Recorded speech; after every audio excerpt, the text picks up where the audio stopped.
I'm gonna go ahead and use his alcohol. Where's his alcohol? We got an alcohol video. We got a sponsor. This is our first sponsor for the pod. Where's Jamel's sponsor? Let me go ahead and let his sponsorship run. Yeah, we got a sponsor now, y'all. Hold on. This is our sponsor right here. I know we was doing that.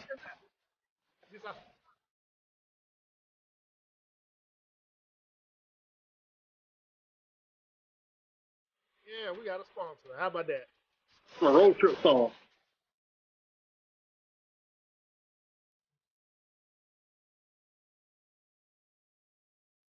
Hey, that stuff good too.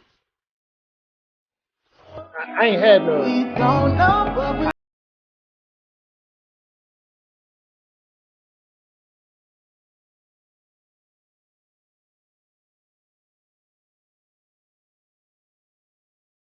Right? It's infused with. Yeah.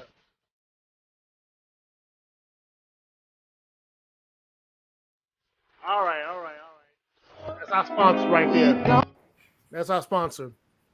That's not legitimately. I just made him my sponsor, and it's just as simple. This is episode 27, y'all. This is episode 27. We got a few guests that are definitely probably talking about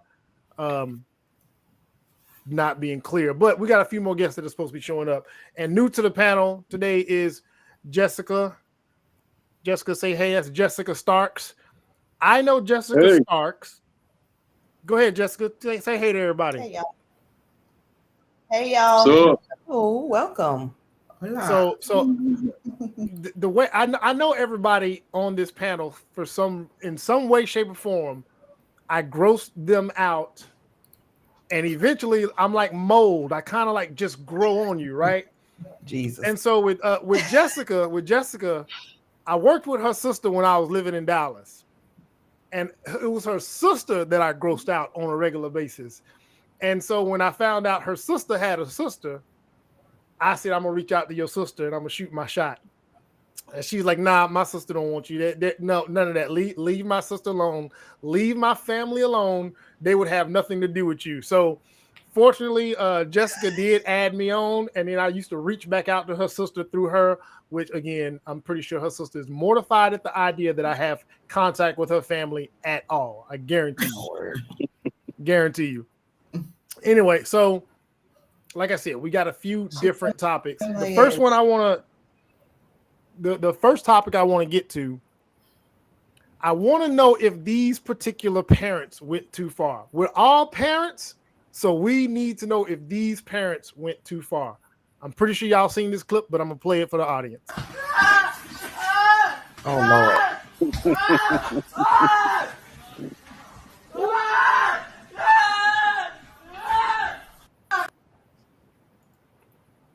I want to know, did the parents they didn't go far enough.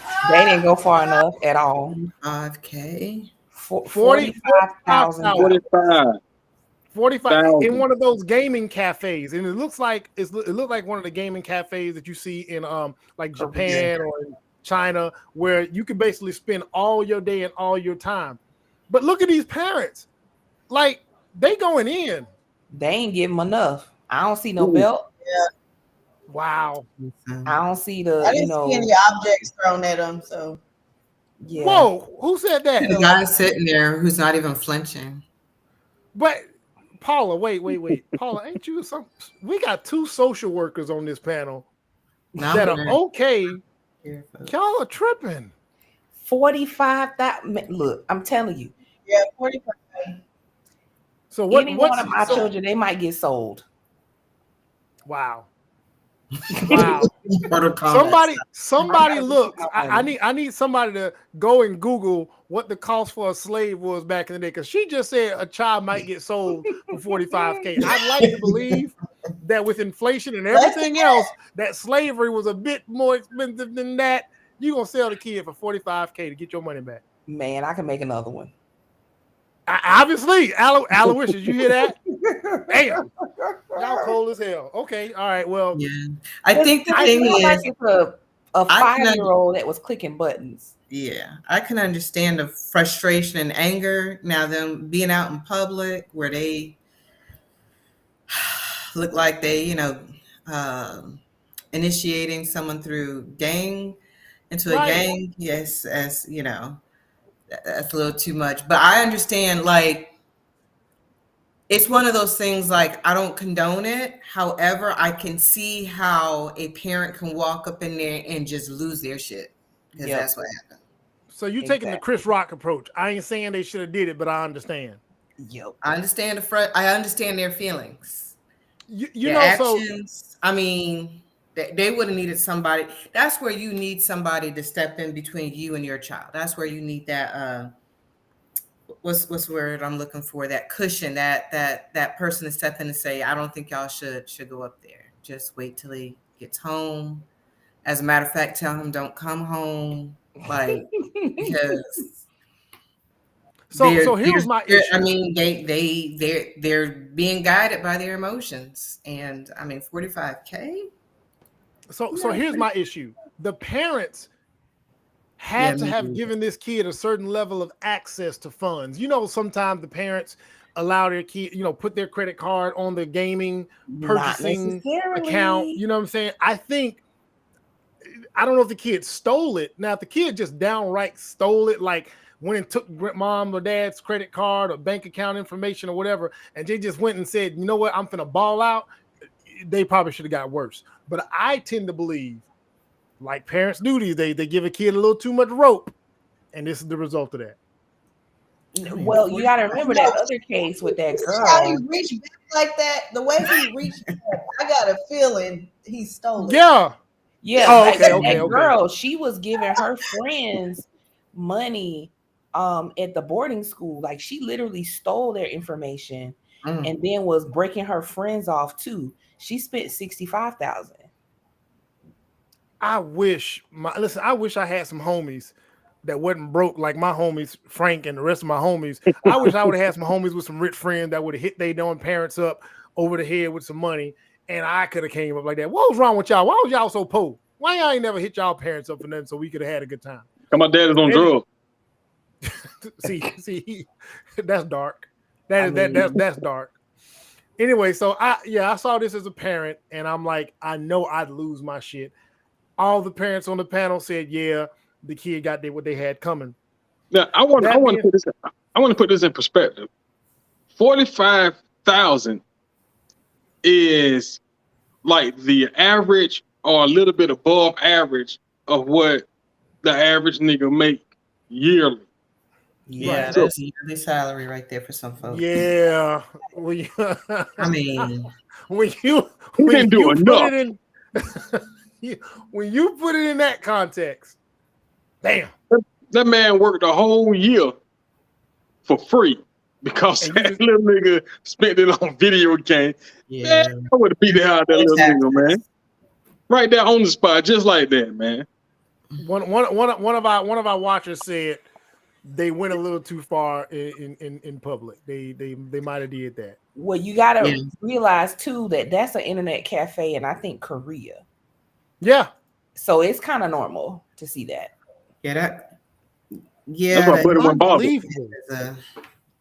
Unbelievable. I wouldn't expect that's a normal thing. I ain't got nothing to do with that, bro. All right, so there's another thing. So we finna get to something a little bit more embarrassing. I think this is more embarrassing.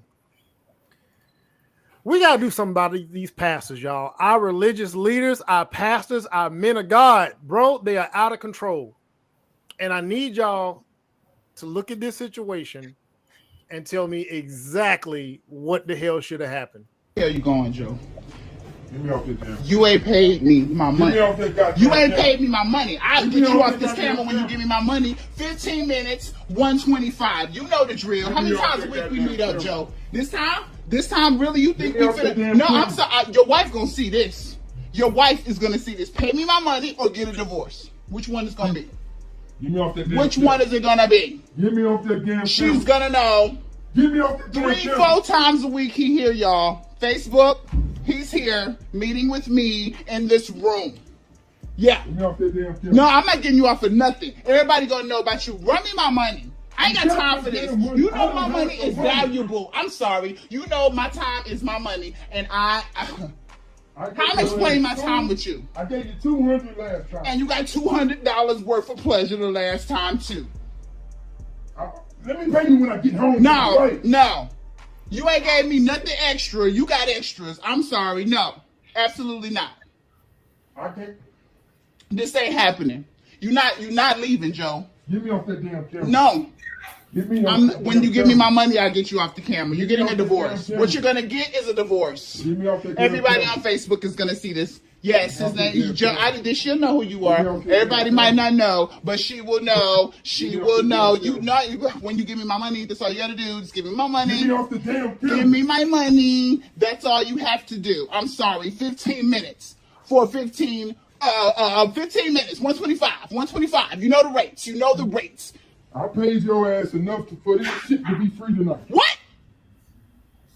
You have lost your damn mind. You ain't never paid me for nothing free. Whatever you paid me, you got your money's worth every time. You've been satisfied. Do you hear me? You're not leaving this room. You're not leaving this room until I get my money. I'm sorry. No, you wipe my no, Joe. You're not leaving. Not Joe. No. Joe about to catch a charge, y'all. No, you're not leaving. I was right down here. I'm sorry. No, no. What? Yes, Joe. Joe, right here, has not paid me my money. I'm sorry. You about to get a divorce, Joe. I'm posting this. You think I'm playing with So, gender is 23 times. Yeah, that's what I'm wondering. Because I'm hearing one thing, but I'm also hearing another. So it's like, I'm wondering. Is Joe on the down low? Because that's what it sounds like.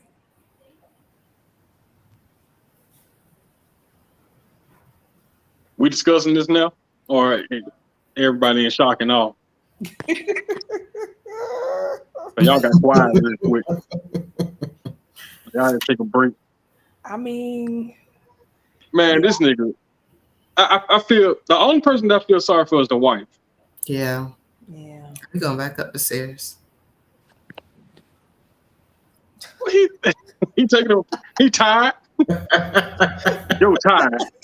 He doesn't want to go in that lobby. Nah, he forgot his keys. How about that? He forgot his key.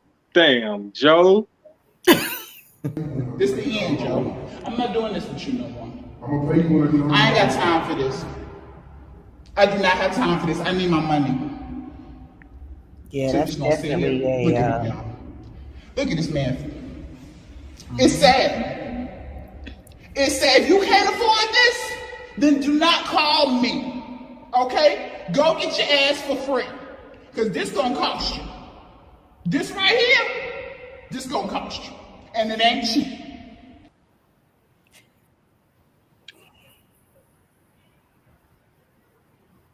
I don't know what the going rate for coochie is, but 125 does sound cheap. For 15 minutes? For 15 minutes, though. In 15 minutes? Yes. That ain't cheap. That's not Like I cheap. said, hey, I get it for free. I'm married. Because You 125, don't get it for free. Joe is married that's too. $500 an hour. Mm-hmm. So, That's for free. hey, Jamel, when you marry, it's more expensive, huh? It's quadruple that rate. I mean, yeah. I asked for a $500,000 house, so yeah, that's about right. Damn, So Joseph went out bad, man. But I don't think that was the run of the mill like vagina though. So No, that seems like I genuinely. I'm sorry. Yeah, I genuinely think it. This is my 2 cents, right? I'm looking at this subjectively. I think first things first. I think it's scripted. I think it's a skit. Like my personal opinion, I think it's a skit. Too much about it says it's a skit to me, especially with the fact that they're using voice changer technology. Because if you listen to his voice too, it's like twice as deep as it would normally be. You know what I'm saying? If you just listen to it, it literally sounds distorted. It sounds distorted. So I think, yeah, that's a woman and that's a man, but they use voice changes to make their voices deeper to throw off who they might be. However, if this was real, my issue in this situation with how past is being caught up, This, in my opinion, this is fake. I think the reason why it comes with so much shame is because they're held to a higher position of office, much like a police officer or a political official.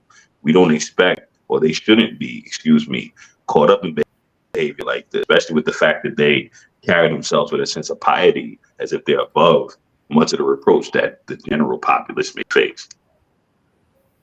Mm-hmm. Yeah, that's absolutely true, man. I definitely agree that he is held to a higher standard because he's in the position of leadership. And so when you have accepted a position of leadership, then you got to lead by example, especially being a preacher or a pastor, a minister, whatever you want to call them. Then people look to you as this beacon of light. So yeah, you should carry yourself with a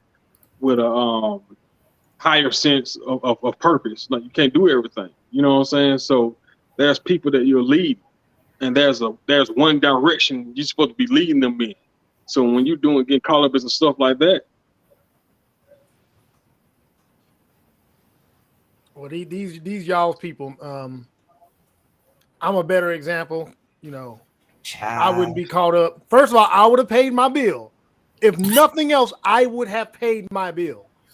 I pay my rent on time, pay power, I pay bills on time so they don't get cut off, so I don't get embarrassed out here.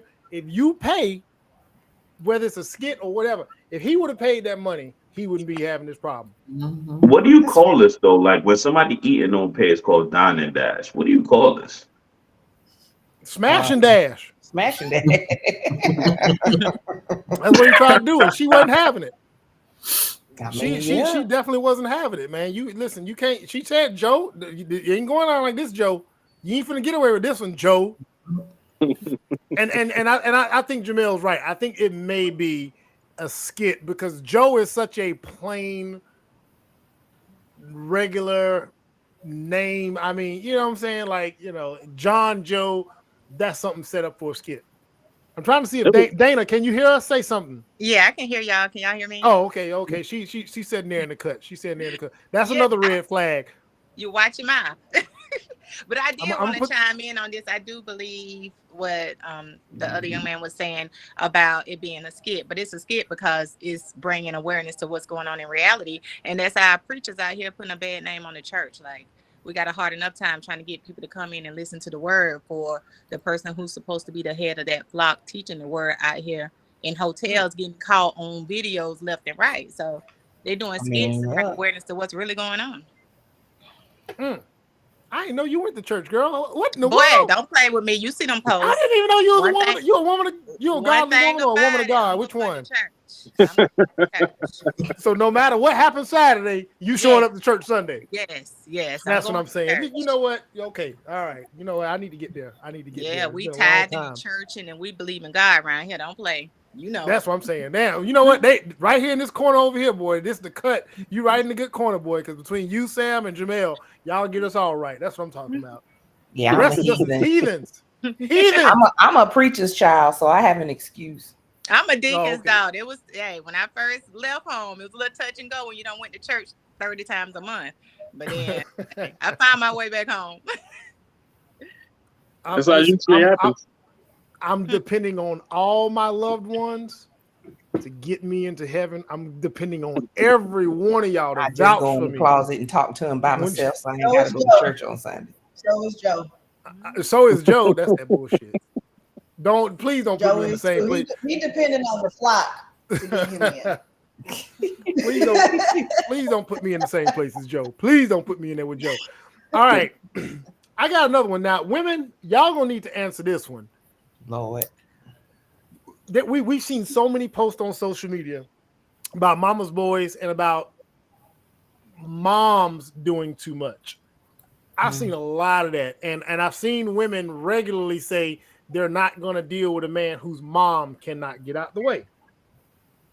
We got a situation like that on hand, and I need to know if mom is doing too much. Y'all go ahead and take a gander. Well, my typical morning come up at Trey's house. And I just do things a mother does, you know.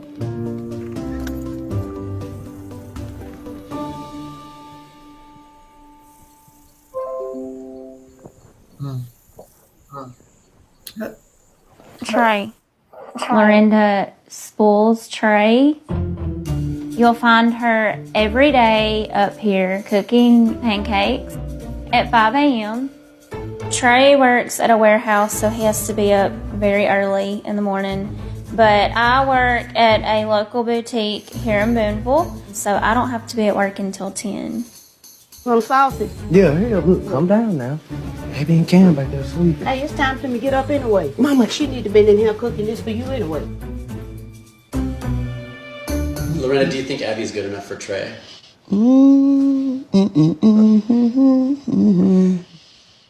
Well, Trey, it's just something missing. You got to admit, and that's the truth. Oh. I really do like taking care of Trey. I come up here and I clean. I wash and iron his clothes. Tell nobody. But I run his errands. I pay his bills for him. Mow his yard for him. She doesn't live here. Why is she so worried about everything being done? Like, she's crazy. Well, who's cooking? Father God, Y'all. in the name of You didn't Jesus, plan nothing? come before you today. Oh, I don't know, baby. Lorinda will always be Trey's number one. I don't know if the rest of y'all. It's toxic. I didn't hear the actual That's what it video. I is. could just read it. And always remember, I pay all his bills. your so I house was is my already house. past Okay. If that's what you're going to tell her. So far it sounds like Dana and Sheffy hating ass thinks Trey's mom is doing too much. Paying a Add grown me to that list. Man, Add who? Me? I have boys. It ain't no way.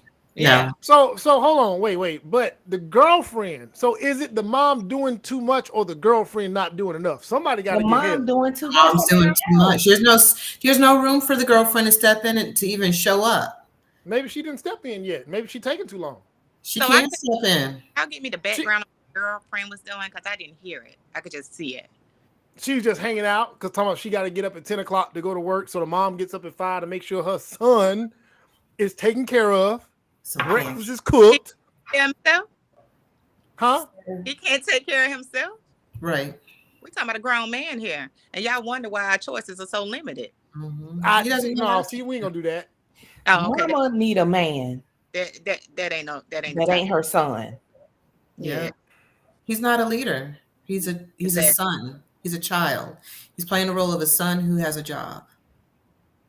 But the girlfriend, hold on, but the girlfriend is there. The girlfriend ain't got nothing to do with nothing. Stop, leave that girl out of it. It ain't got nothing to do with her. Why she couldn't get up? Okay, why she couldn't get up before he got up to get breakfast like his mom used to? Because he a boyfriend, not a husband. And it's not gonna change. I dated a mama's boy. Worst decision of my life. They're still together though. I wish them well. But it's not gonna work out. They're not gonna detach. Mama's gonna always be there. So So y'all think she's not doing because the mother is in the way? Of course. The mother needs a husband. Yeah. I don't have no problem. If I may. Yes. If I may. I think mama's boys get it. Speaking as a mama's boy myself, I'm being really, really honest. You know what I'm saying? Y'all can say whatever y'all want to say. I take my licks like a man. You know what I'm saying? My mother been through a whole lot to see me get to where I am today. You understand what I'm saying? Now, my mother doesn't micromanage my life. She don't get into my love life and none of that. You feel me? When I say I'm a mama's boy, I mean in the sense of I love my mother beyond comprehension and nobody's going to come above her. I was married for 16 years at one point. I put that lady above my mama. My mother's still there and shorty gone. Just to put it in perspective. You feel me? So. But that's not the same thing. Yeah, I don't think this is putting somebody above somebody. This baby, this is sick. Yeah. My brother.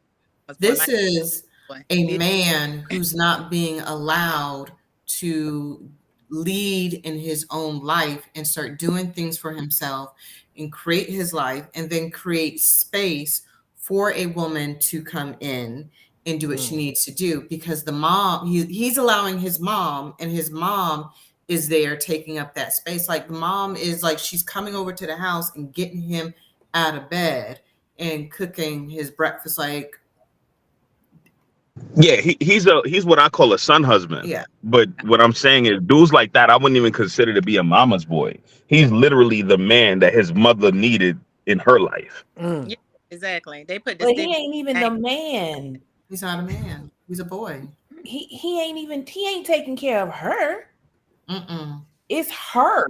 Not She's the technically, problem. as wild as this is, I gotta disagree there, because some people find fulfillment in taking care of people to that effect. Like, we don't know what the ins and outs of their life, right? I have no idea whether or not his mother was married or whatever the case may be. She might have done these things for his father or her husband at one point in time, and dude passed on, and she can't stop doing or fulfilling those specific responsibilities to the point where she's handicapping her son and doesn't see anything wrong with it. You see what I'm saying? And because he's benefiting, he's not going to let her stop. So there's a lot of intricacies that could be completely overlooked because we lack context in this situation. However, it doesn't change the fact that, I'm sorry, I ain't meaning no disrespect to that man. He got tender dick. His mama is literally his wife. I mean, this is a classic example of codependency. That's what it is. And codependency requires the person who's, busy solving people's problems, taking care of people, whether it's your kids, your husband, friends, even at work. You've got to stop and refocus your energy on yourself, because there's something within yourself where you feel like your validation comes into doing things for other people. So that, like I said, this is classic codependency. Exactly. And then for him, she's enabling him. So he has not developed the skills. He has no boundaries to even say, no, Ma, I got it, or no, go ahead, do what you got to do at home. He's not saying no. Right. At all. He's gonna let it ride. And then the girlfriend is stuck on stupid because she allowing it. Right. I want to throw girlfriend under the bus. Right. I kind of think I want to throw girlfriend under the bus. But y'all all make valid points. It's like, he's not going to get out of mom's way. Mm-mm. Therefore, he's getting in his own way. That's going to get in his way and in his relationships by default. But we constantly see, he doesn't mistreat his mother. It didn't seem like he was bossing his mother around. I'm pretty sure he has respect and love for his mother. And I think sometimes dudes don't understand, especially like, Jamel said he got tender dick. He doesn't even know what life is like without mom doing everything, doing all the other lifting that the woman should do, that the woman that's living there should do. She's doing everything, but she was mowing grass. So that's a whole other level for me. She's doing the man's work too. She's doing everything. And women in the South mow the grass, so. What's that? Women in the South tend the garden and mow the grass. I think that's women's work. Depending on where you live, that is women's work, mowing the grass. Oh, okay. See, that's not a problem to mow the grass. I would always help my ex-husband do the yard at times. But this your mama. You're supposed to be doing her grass. Mm-hmm. Exactly. Right. Yeah, you should be doing her grass. She probably trying to stay active, stay healthy. So she trying to keep a man, her son. Mm-hmm. But that's nasty. Honestly, it don't even got to be about a man. She really probably live a lonely life. You feel me? Like, she doesn't find fulfillment on her own. She's an older woman, and I'm not saying this disrespectfully.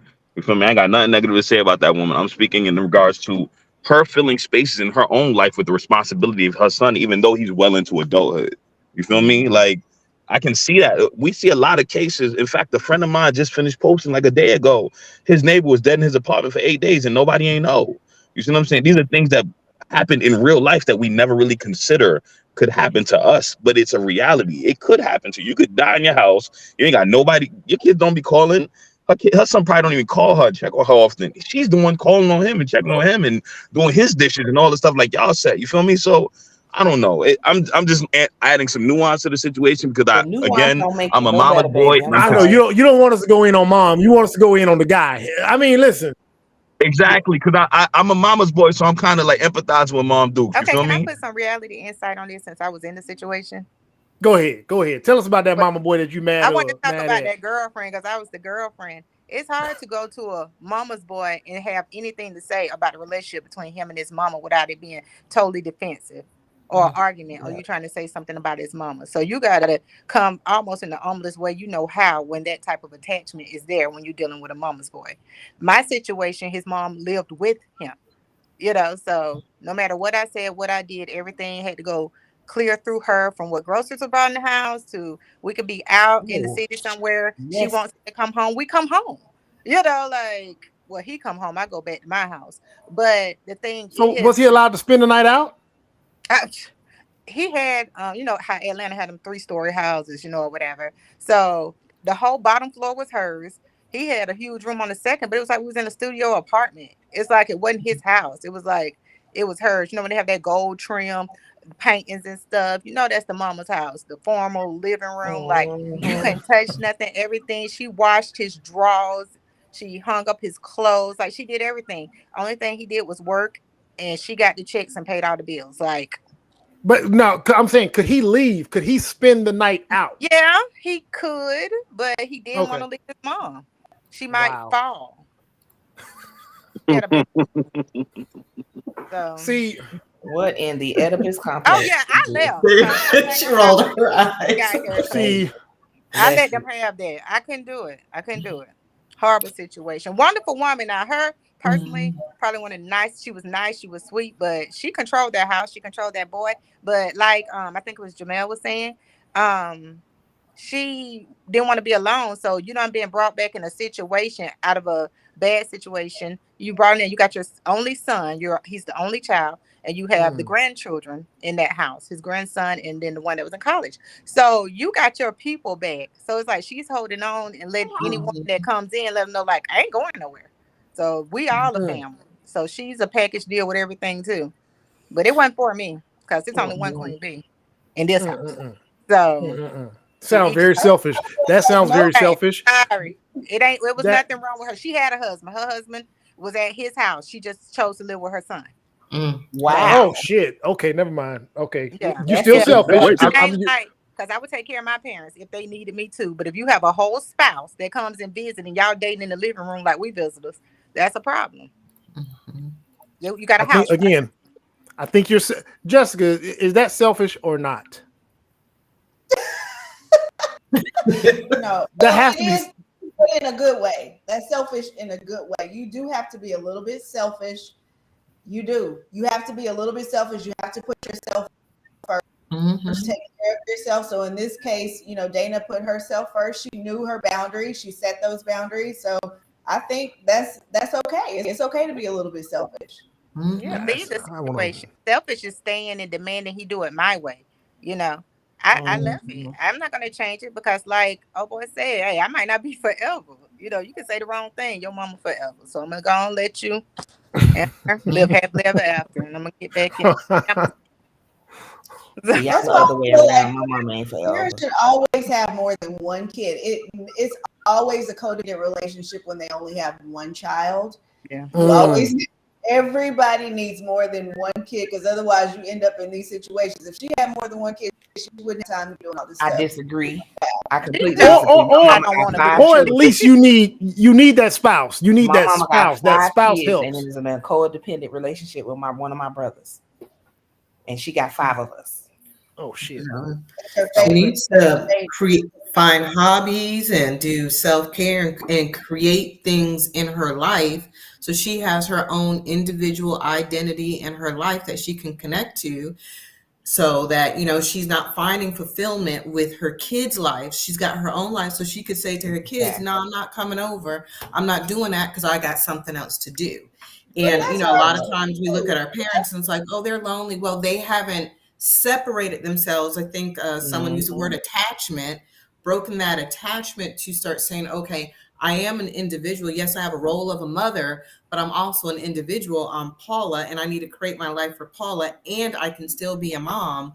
And you have that balance, and she doesn't have that balance. And when you don't have that balance and you have that attachment, that codependency, it just runs amok. And then when the kids don't have the kids accept it because they don't have boundaries, or they don't want to say no because they don't want to hurt her feelings or feel like they're going to run her off. you know, it just becomes a whole little cycle. So a girlfriend, or, you know, if it's switching as a boyfriend, I mean, you have no place. You're attached. You're part of that attachment. You have to decide, like, am I going to be a part of this or not? And like Dana said, you know, she chose, I'm not trying to be a part of this, because that meant in order for her to be a part of that, you can't have boundaries. You can't have a voice. You can't have opinion. You got to go along just to get along. And, you know, who wants that as their life? What's interesting is you understand when you get kids, and once they get to that teenage years, they kind of ditch you anyway. Like, kids are very much like, all right, very much kind so. of not cool. You're kind of not cool no more. I'm ditched now. They kind of Here's a ditch cautionary tale about that. This is why I never agree with men saying that, well, a woman's most fulfilling part of her life should be her kids, because this is what happens when you make your kids your total priority and you don't have anything else. You have all of these boomers who, once they hit empty nest age, they're looking like, well, what do I do with myself? Because they've never built an identity outside of being a parent. And it's like, just because you become a parent doesn't mean you lose all of the hopes and dreams you had for yourself. But you got, you know, men out here with a woman's place is in the home, taking care of her family. Okay, but the family grows up. Then what? Then what? Yeah, you're gonna make another one. It's easy to say, it sounds good on paper, but if you're a single mother, it is hard to do. And that goes back to Manuel's comment that he made earlier, with that having a spouse helps. You know, if you have a spouse that's supportive, then you can create a life outside of that child, you know. But as a single mother, I know I'm a single mother, I don't have time really to have hobbies or to do anything else. If we're being real about it, like, we're going to school, I'm working, we're going from activity to activity after school. I don't have time for play or to go out or to sew. I don't have time to sew anything. I don't have time to, you know, build a hobby. So it's like, by the time that you do have time, you're sitting there by yourself, like, what do I do? And in this case, this mother just went back to caring for her child. And, you know, I'm sure the son feels some type of guilt that she's all those years taking care of him and making sacrifices. So you just do it. So, I mean, it's a tough thing. It sounds good to say, yeah, go find a hobby and go find something. It's very difficult to do. You know, it brings I remember when I was adamant about it. I was not going to sacrifice myself. But at the same time, like I said, I'm a single mom, 2 kids. My kids are busy, and I don't have time. However, at the same time, it's more of a mindset. Sometimes, majority of the time, especially, you know, when my kids are in sports, no, there's no free time for me. But at the same time, I understand my mindset. I'm not, you know, that's not all that there is to me. Right. And when I do get that free time, when they start to get older, and I do, you come and do a podcast. Huh? You come and do a podcast. Oh, Lord. When I get that space, I'm going to be filling it in with other things outside of my kids. But it's a mindset that you have, even if you don't have the time. Because like I said, I don't have the time. I mean, I just came off 5 months where I've been MIA because of my kids.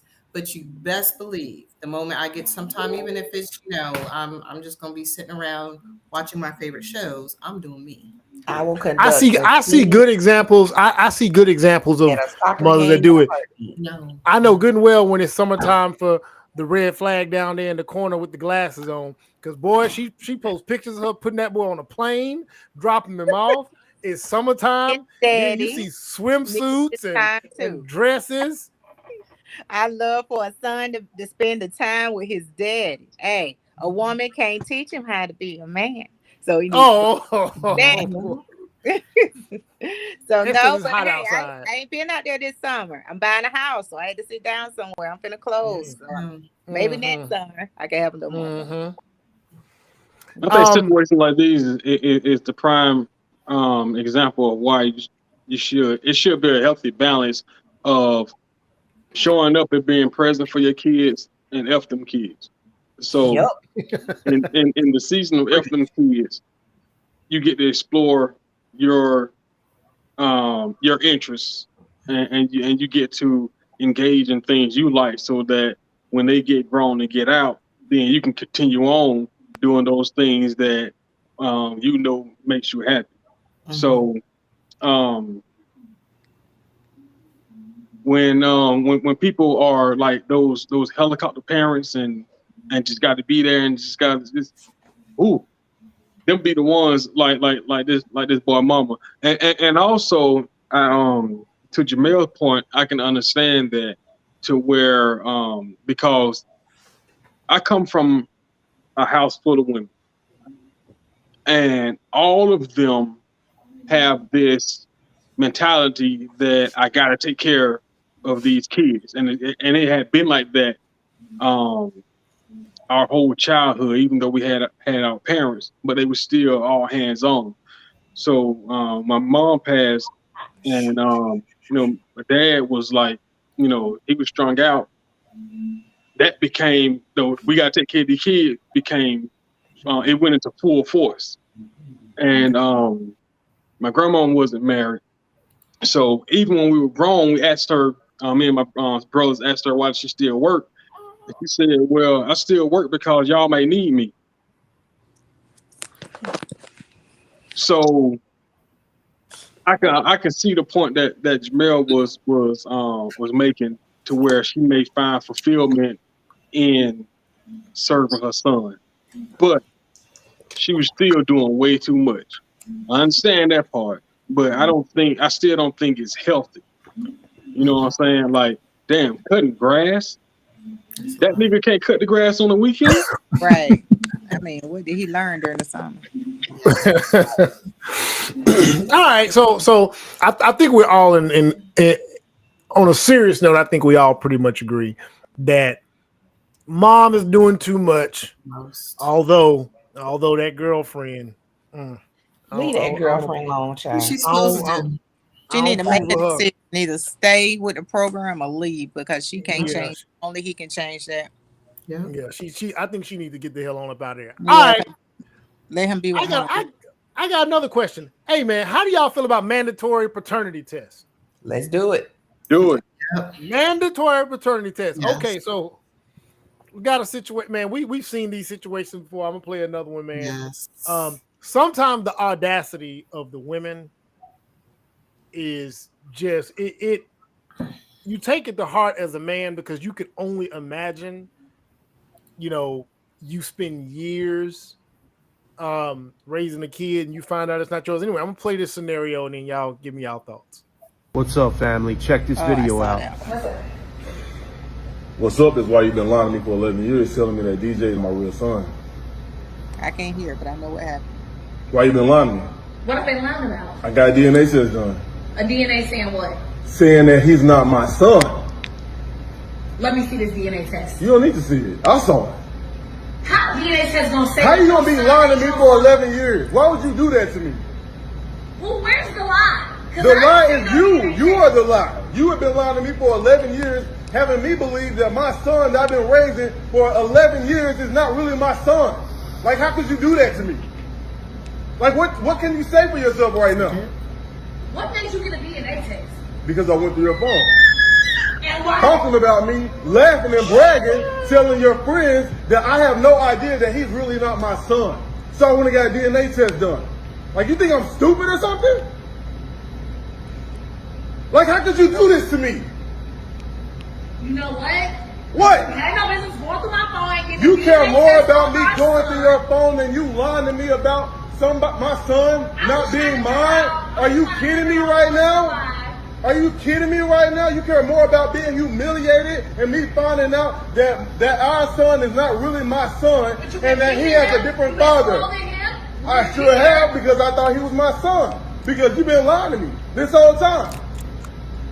What are you talking about? Does it matter? It does matter. Are you crazy? What do you mean that absolutely matters? Like, you don't see anything wrong with what you did? You don't see anything wrong with what you did? You've been lying to me. You've been sitting here lying to me for 11. Of course I love him, but I can't. But you guys can't stay. You can't stay here anymore. Where we gonna go? I don't know. It's not my problem. It's not my problem. It's not my problem. It's not my problem. It's not my problem. You can't stay here. You can't stay here. You can't stay here. I don't know. It's not my problem. I did my job.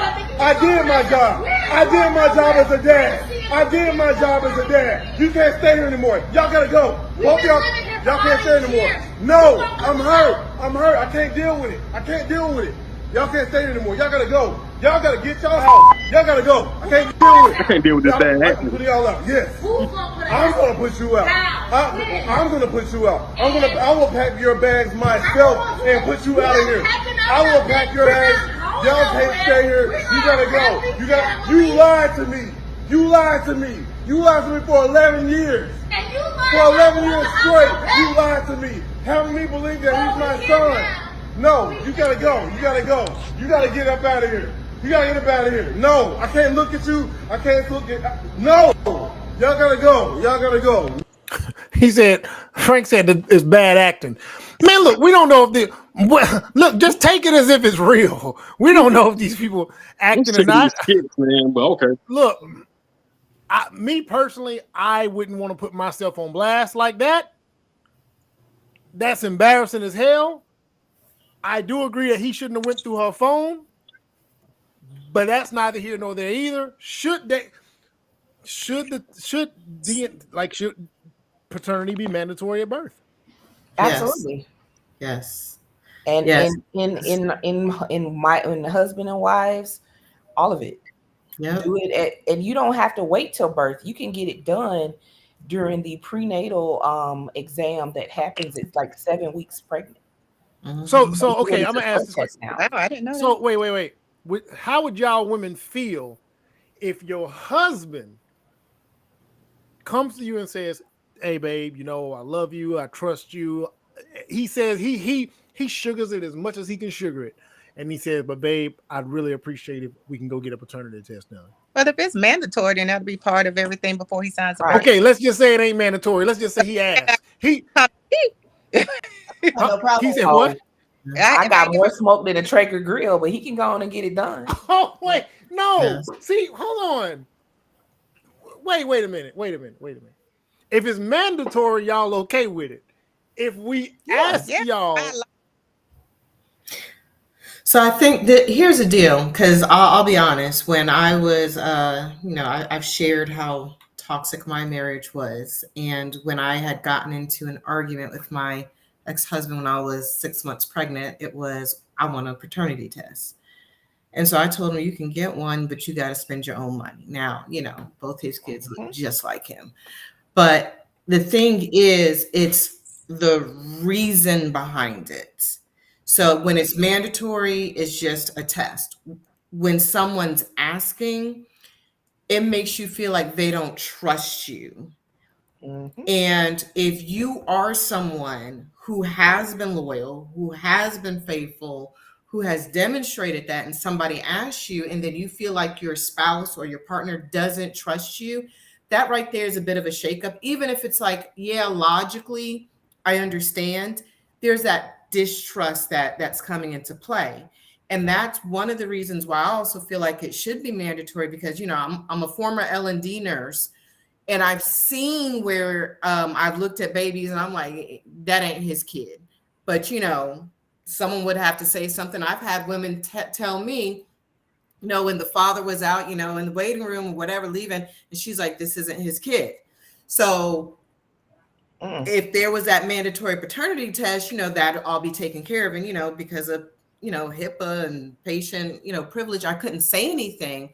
But a test, just like, you're being tested to see, if you have, other issues, a paternity test, it takes away any potential issues of distrust. It takes away any lying. It just eliminates that. But when you're asked and you're a loyal person, it's hard for you not to feel like, oh my goodness, they don't trust me. And then that comes into play. And then there's feelings that happen around that, even if it's just, a question for the moment, you agree with it, that kind of lingers with you. So it's kind of hard if someone asks you, versus if you both came to the table and was like, you know what, let's do this. And you're like, yeah, I think it's good. So, don't give me that look. I got a question for Paula. Can I ask you a question, Paula? Ask your question. You can ask your question. You couldn't speak with your eyes. You couldn't tell that man with your eyes. Tell him no. Why not? You couldn't wink or blink. You couldn't. Oh my God. You couldn't get him no, no. You couldn't get him. He was young. They were actually 17. No. He was just young, foolish. He's still raising that kid. You could like you couldn't give him that. You couldn't give him the kept Negro telling look. him, "Don't go up there. That ain't your kid." Like his whole family was against him being up there. So, and he was like, "Yeah, I'm gonna take care." Blah blah blah blah blah blah blah blah blah blah. Oh, so he wouldn't have listened. He wouldn't have cared. He wasn't trying to listen. Oh, okay. But you said there was other situations. In other situations, could you at least give the Negro look? The black person, now you know, listen, like nigga, you could. There was one couple, they were white, the baby was not white. So if he wanted to believe that was his black child, go on believe it. Man, I'd get fired as a nurse. I hope I would be a man, but I would get fired because I would physically look at that man and be like, bruh, like I'd be like. They were dropping hints. It was like, oh, what do your other babies look like? What do your other kids look like? I mean, he didn't want to know. Here's a question, right? Go ahead. Here's a question. So, I understand the idea of being insulted at the inquiry of your honor, you know what I'm saying, your integrity, especially with your significant other, right? That can be a little bit damning, almost. You know what I mean? However. Isn't it possible to simply understand and reassure that person in those moments with that insecurity? Because that's what that is, right? They're insecure in that moment. Isn't it possible if you hold on, I got you. Hold on a second. Isn't it possible to reassure your significant other? Because we talking about husband and wife, right? Isn't it possible to reassure your significant other in those moments, like, yo, I understand what you might be feeling. I understand the disconcerting feelings that you may possess in this whole situation. However, this ain't what it is, but I'll take your test because you stand confidently in what it is that you're doing to reassure your significant other. Now, and before you answer that, I also pose this situation to you. If you ask your significant other because you have suspicions and you have a reasonable doubt, you have a reasonable suspicion, that they're doing something they're not supposed to be doing. You know for a fact, you have a reasonable suspicion that they got DMs, text messages, whatever the case may be, alluding to the fact that they are committing infidelity in your relationship, and you ask them to show you what's in their phone. Should they also feel as insulted that you would question them in that situation? Yes, they should. It's one of those things where it's like for me, I've never checked the phone before. The one time I've seen my ex-husband's phone was because it was going off in the middle of the night and it was an old Nextel, and literally that sucker would keep going off until you touched it. Other than that, I've never gone through a phone before because at the end of the day, if somebody can take you from me, they can have you. Yeah. I'm not stressing myself out checking no phones. Right. So when it came to our son, we were not together at the time. We conceived him, but I told him, hey, if you want a paternity test, go ahead and do it. You ain't got to talk to me. You ain't got to ask me nothing, none of that. Yeah. For him, he was like, that's my son, regardless. Okay. I just gave you the floor that, feel free to, if you need to. Yeah. Because I can pinpoint the day we made him. I can tell you the position we were in. I can tell you what happened right after that. Right. So for me, I've never cheated in any of my relationships. I'm a very trustworthy woman. I'm a woman of my word. So I would feel slated. I would. Mm-hmm. Would I tell him, would I go through all that arguing? You can't get the test? No. Shoot, sir, I'll even pay for it. Just so I can hang that over your head for the rest of your life. Oh, no, you can't do that. Here's what I'm saying, right? Here's what I'm saying with the situation. Right. We know for a fact that these insecurities exist because of the things that happen societally. Like people do some really disgusting things. I got you. It's not your mate's job to secure your insecurities, though. Hear me out. Right. I'm not saying that it's your mate's responsibility to cure you of your insecurity. I am saying, and this is you talking to a man who's gone through 2-3 years of therapy after being completely cheated on by his ex-wife in the most horrific ways. You know what I'm saying? I'm saying in these situations, right, where these kind of things present themselves, shouldn't you have an inkling of some kind of care that, yo, you need you're asking for reassurance in this moment. Me personally, if the shoe was on the other foot and I was a woman in this situation, I'd ask my significant other, you know what? I understand what you're asking me, but I want to go deeper. What's causing you to feel this way? I want to get to the root of it. I want to figure out why you're feeling this way in the first place. Something got you triggered enough to ask me something as outlandish as, is this child your child? You understand what I'm saying? Especially when you know, depending on how long you've been in a relationship with this person, some 15, 16, 17 years, bro, we spend most of our time together. What's got you feeling this way? Why do you feel, what's triggering you to feel like this? I'm not against your test. That's fair, but for me, come healed.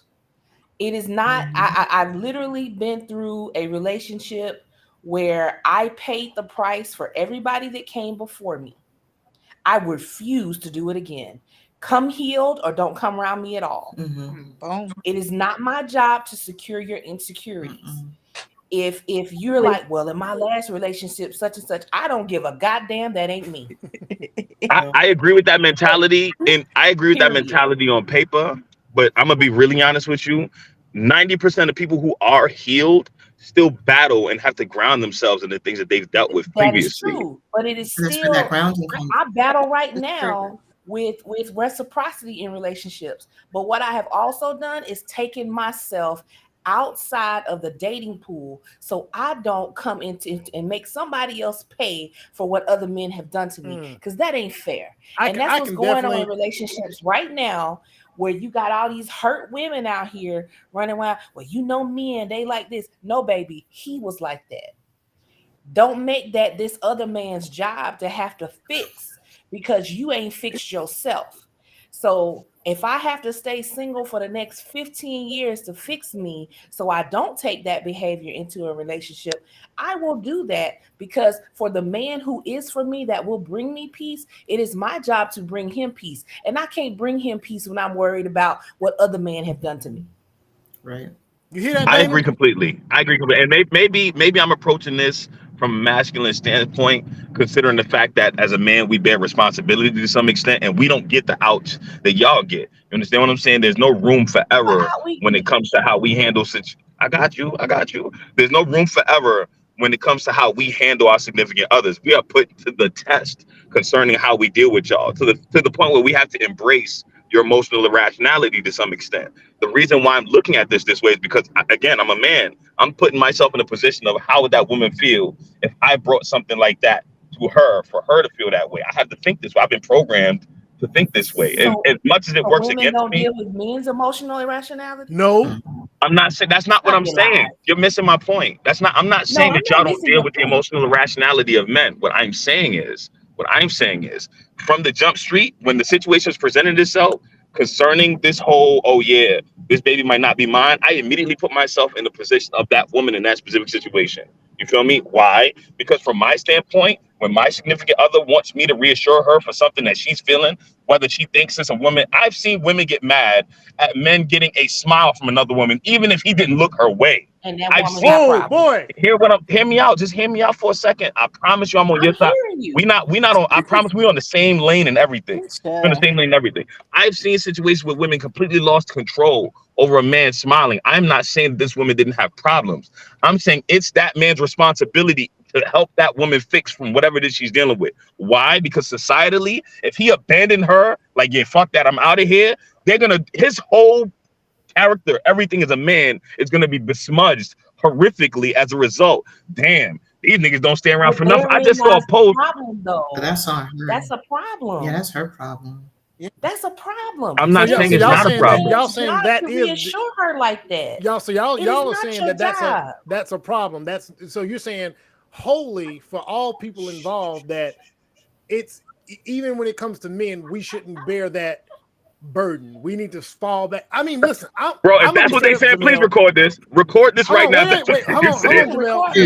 You don't have to record it. I say it all the time. Yeah. When you have such deep insecurity, no one is responsible for your insecurities. You are, yes, someone else may have caused your pain, or there may be an external situation that created your insecurities, but you are responsible for doing that healing. And you better go to Jesus. Yeah, I mean, and with what you're saying, Jamel, I was in that situation. It was opposite. I had this spouse where if someone else smiled at me or said hello, I had to deal with conflict for the next 3 days. So yeah, when I said, you know, you want a paternity test, you got to pay for it. My dynamics were a little bit differently. What's that? Time out. Hold on. What did you have on when they smiled at you? Explain that. Tell that. Oh my God, my honestly, the situation doesn't even work.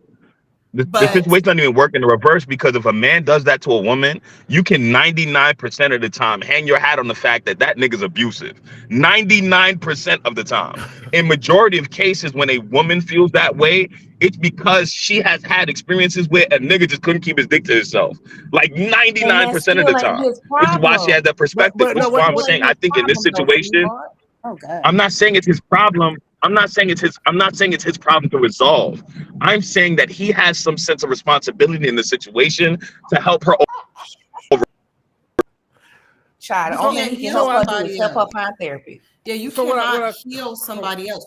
You can only walk your walk. And of course, if you're a loyal person, you're an honest person, whatever, but you can't heal. That person has to heal themselves. And like, for example, me, if I'm with someone and they're insecure, whether I'm a man or woman, let's take gender out of it, or the reason why someone's insecure. If you're insecure and someone smiles at me, it's not my responsibility to help you.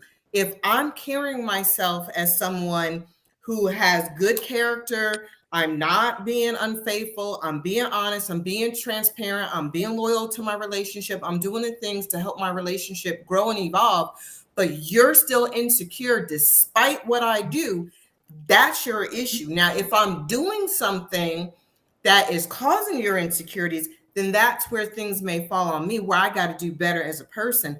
But if I'm not doing things to cause those insecurities, and the root of those insecurities are from your other experiences, the only thing I can do is do what I normally do by showing up as myself, but it's not my responsibility, whether I'm a man or woman, it doesn't matter. It's not my responsibility. So yeah, you might have a character.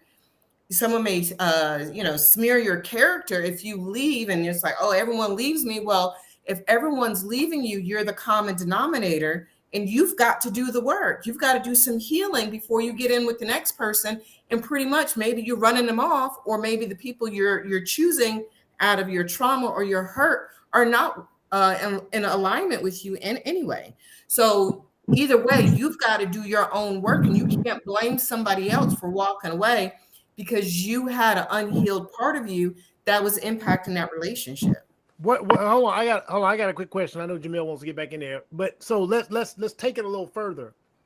We're talking about if we're talking about somebody that's been in a relationship for a stretch. Let's say you're married 6-something years, who knows? And then by the time y'all get to a child being born, something comes up. Like you said, you would want to know, Paula, where that came from. How did we get there? Let's address what that was.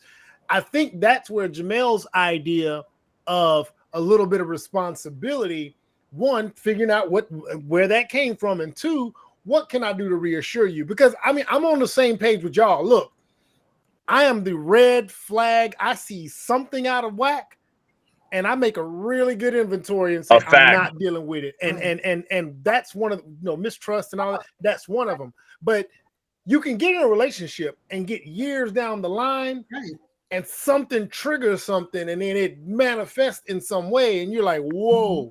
I think both of y'all are making a very valid point. I promise you, I agree with everything she's saying. I really do.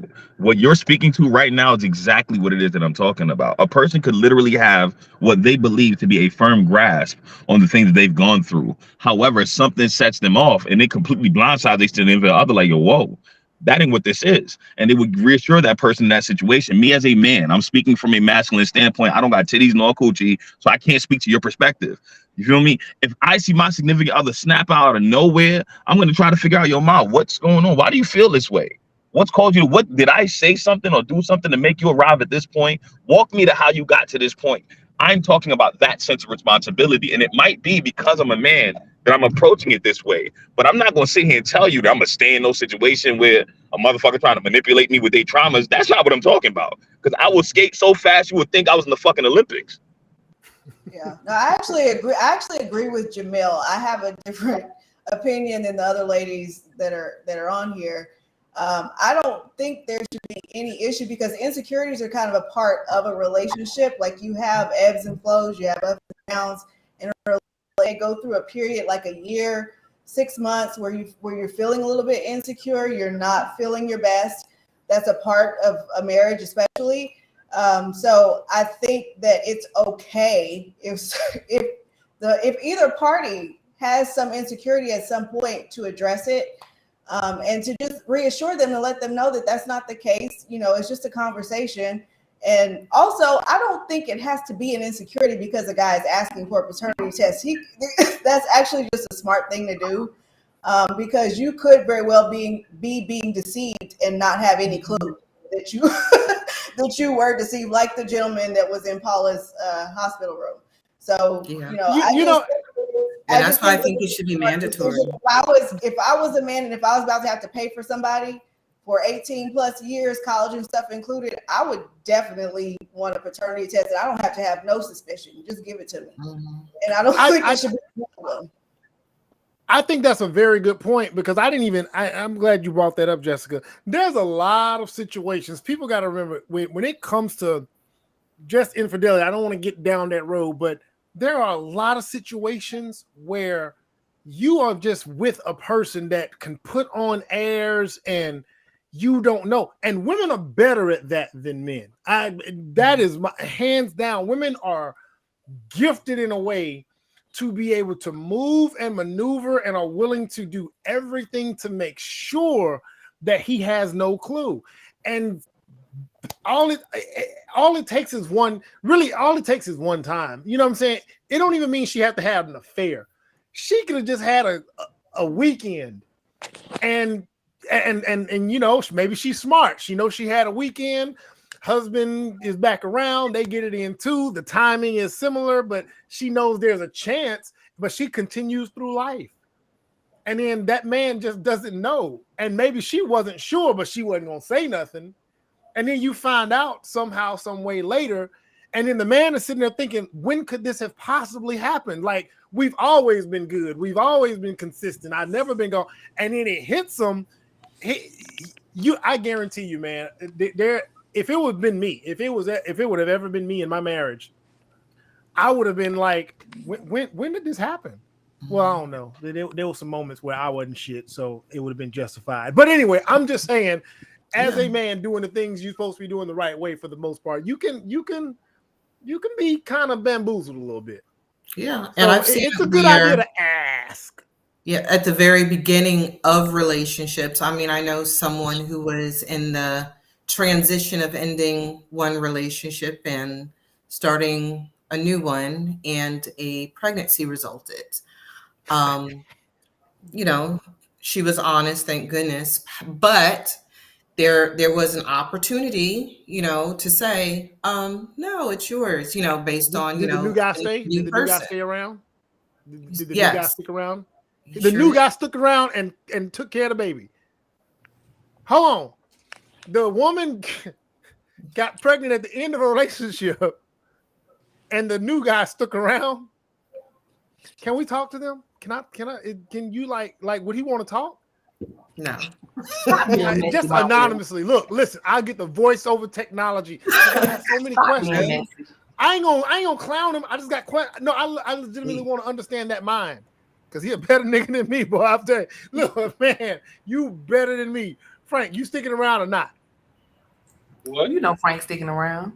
Who's sticking around? Stepdaddy. How I'm talking about? You know, I'm talking about. I've Ain't no seen damn way. plenty of stuff, and it's like at the end of the day, if it was mandatory, it'll eliminate It would so much stuff. It would. So There's no doubt. much If it was mandatory, there's so many problems that we wouldn't have. I don't want to belabor the topic. There's another one we got to get into. I want to know, what do y'all think about these? Let me make sure I got the right one. Is this the right story? And make sure I got the right situation coming up, because I might be a little bit unorganized. Oh yeah, there we go. It's the right one. Real quickly, what do y'all think about alpha men? This alpha man, the alpha male. Can't stand that term. Titles. Oh, yeah. People just want to be titled. All right, so I came across a video that talks about the myth of the alpha male and the ideas behind it. And I have my thoughts. I've always had my thoughts about it, but a lot of guys don't want to watch this, because if guys tune into this, it's going to go ahead and debunk a whole lot of shit. Again, they'll probably try to discredit it. But when we're talking about the people that came up with the terms and why they came up with these terms and how we latched on to them and started applying them everywhere, it's real interesting what the originators of the terminology were thinking at the time and what they now think about it as a result. I'm gonna go ahead and play this.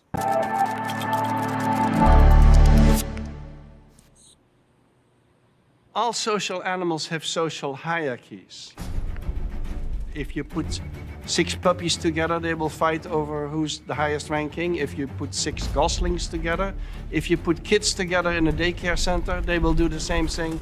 All young animals, they will try to establish their rank order. But usually the first position is the most important one, and that's the one that they compete over. People sometimes ask me, what does it take to be an alpha male?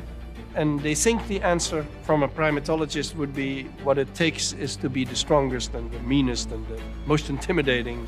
But that's not really what an alpha male usually is. An alpha male is usually also admired. They protect the underdog. They break up fights. They have a high level of empathy. So yeah, you may want to be an alpha male, but if your surrounding people don't see you as that, it's not going to happen. I'm Frans de Waal. I'm a primatologist and a biologist, and I'm the author of the book Different: Gender Through the Eyes of a Primatologist.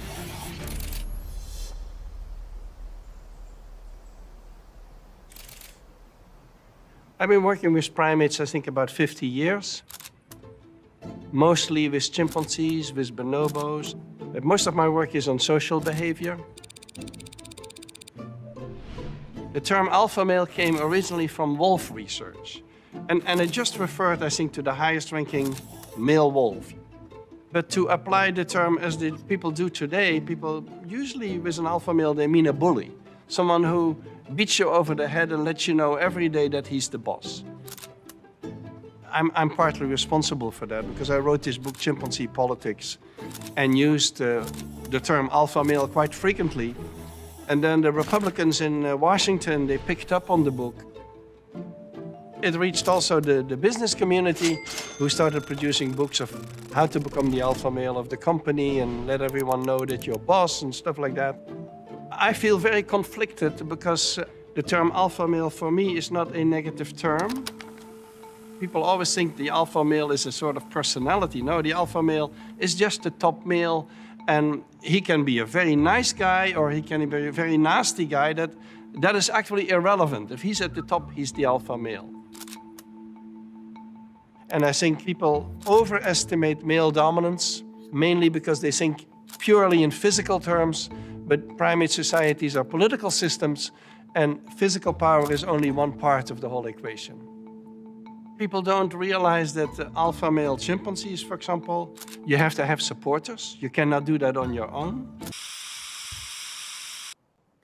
So I want to break right there and kind of get a few thoughts about the idea now that he kind of gave a deeper explanation. And does that sound like what most people are referring to when they discuss an alpha male to y'all? Or does that sound like what men are referring to when they claim that they are that? No. Does that sound like what they're talking about? Yeah, go ahead, Frank. Does that sound like what most men are talking about? What it sounds like what he's saying is the alpha male is just a leader, and the personality can be any personality as long as people recognize him as a leader. And it sounds like, also sounds like the leader is someone that's that serves in his role of leadership.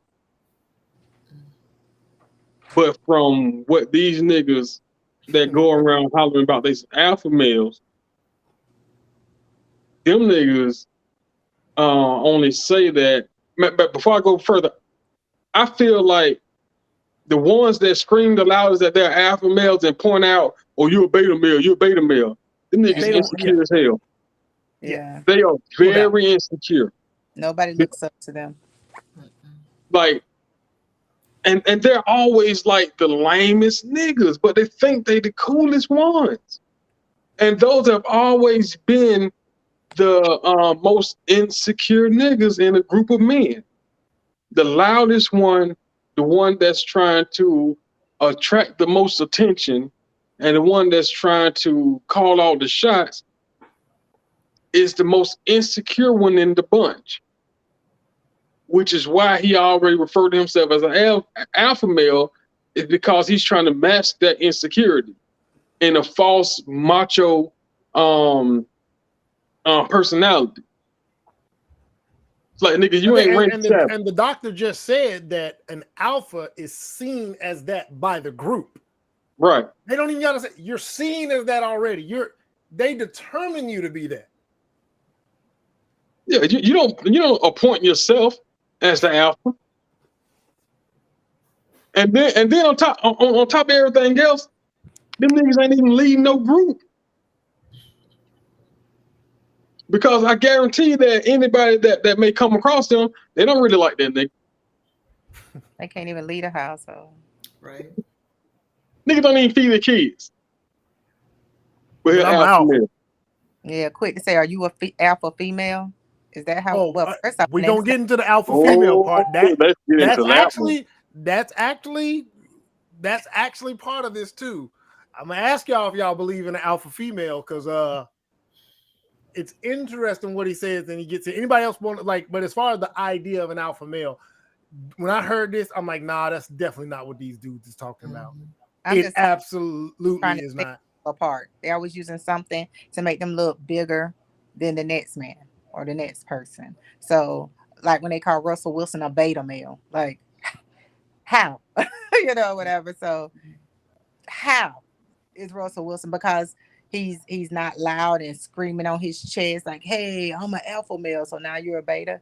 So it is the new thing because people catch on to everything and they want to say it too. So everybody that you run across, first off, I'm an alpha male. And if you're dominant and you show signs of being an alpha female, this will be a problem. I said it was a problem when you said hello. So I mean, you started off wrong. But it's hard. You ran out the house and ran straight into the swimming pool, boy. You didn't know what the hell you was doing. Damn. Jessica, how you feel about alpha males? By the definition that he gave, that would be okay. But as the other said, the alpha males that we know and that we would determine to be an alpha, like I automatically think when I think about alpha, I think asshole. They go the other ways. They got to be. They have to go. I who consider themselves an alpha male, but even let me pick alone. So I'm like, how you alpha and you worried about paint? That don't make no sense. The two don't go together. So, but yeah, so I agree with the others with what they're saying, that his definition is not what we go by today as an alpha. It's funny because some of the people we admire the most, man, listen, people can think what they want. Michael Jordan's an alpha. Kobe Bryant's an alpha. And if you ask people why, they don't say because they led by example. That's if they say it because those guys are leaders, they led by example, they show work ethic. If they say, but no, they also couple in man, you know they were bullies, especially Michael Jordan. He punched it like he was talked to everybody and said, "Oh yeah, he was an asshole. Oh yeah, he was a bully. Oh yeah, he beat you over your head with it." He was dominant. That doesn't necessarily mean he's an alpha. Now, I guarantee you, them Jordan stands they are finna to go nuts if any of them. But I'm just saying, based on the definition of the people who came up with the idea from observing animals, that's what it was. It had nothing to do with physical dominance or dominance in any way, shape, or form. It was just the highest ranking male. And sadly enough, when you think about that, politically, they said this is all political. Some people would never respect or so high on the political structure, you wouldn't consider. I mean, listen, they call him Sleepy Joe for a reason. You know what I'm saying? People might not consider Sleepy Joe alpha, but by the definition of the highest ranking man in the land, some of y'all might have to go pay some respect to Sleepy Joe. I'm just saying, feel how you want to feel about that. Based on the people that came up with the terminology, it's rooted in something that we don't co-sign on a regular basis in these talking groups online and everywhere else.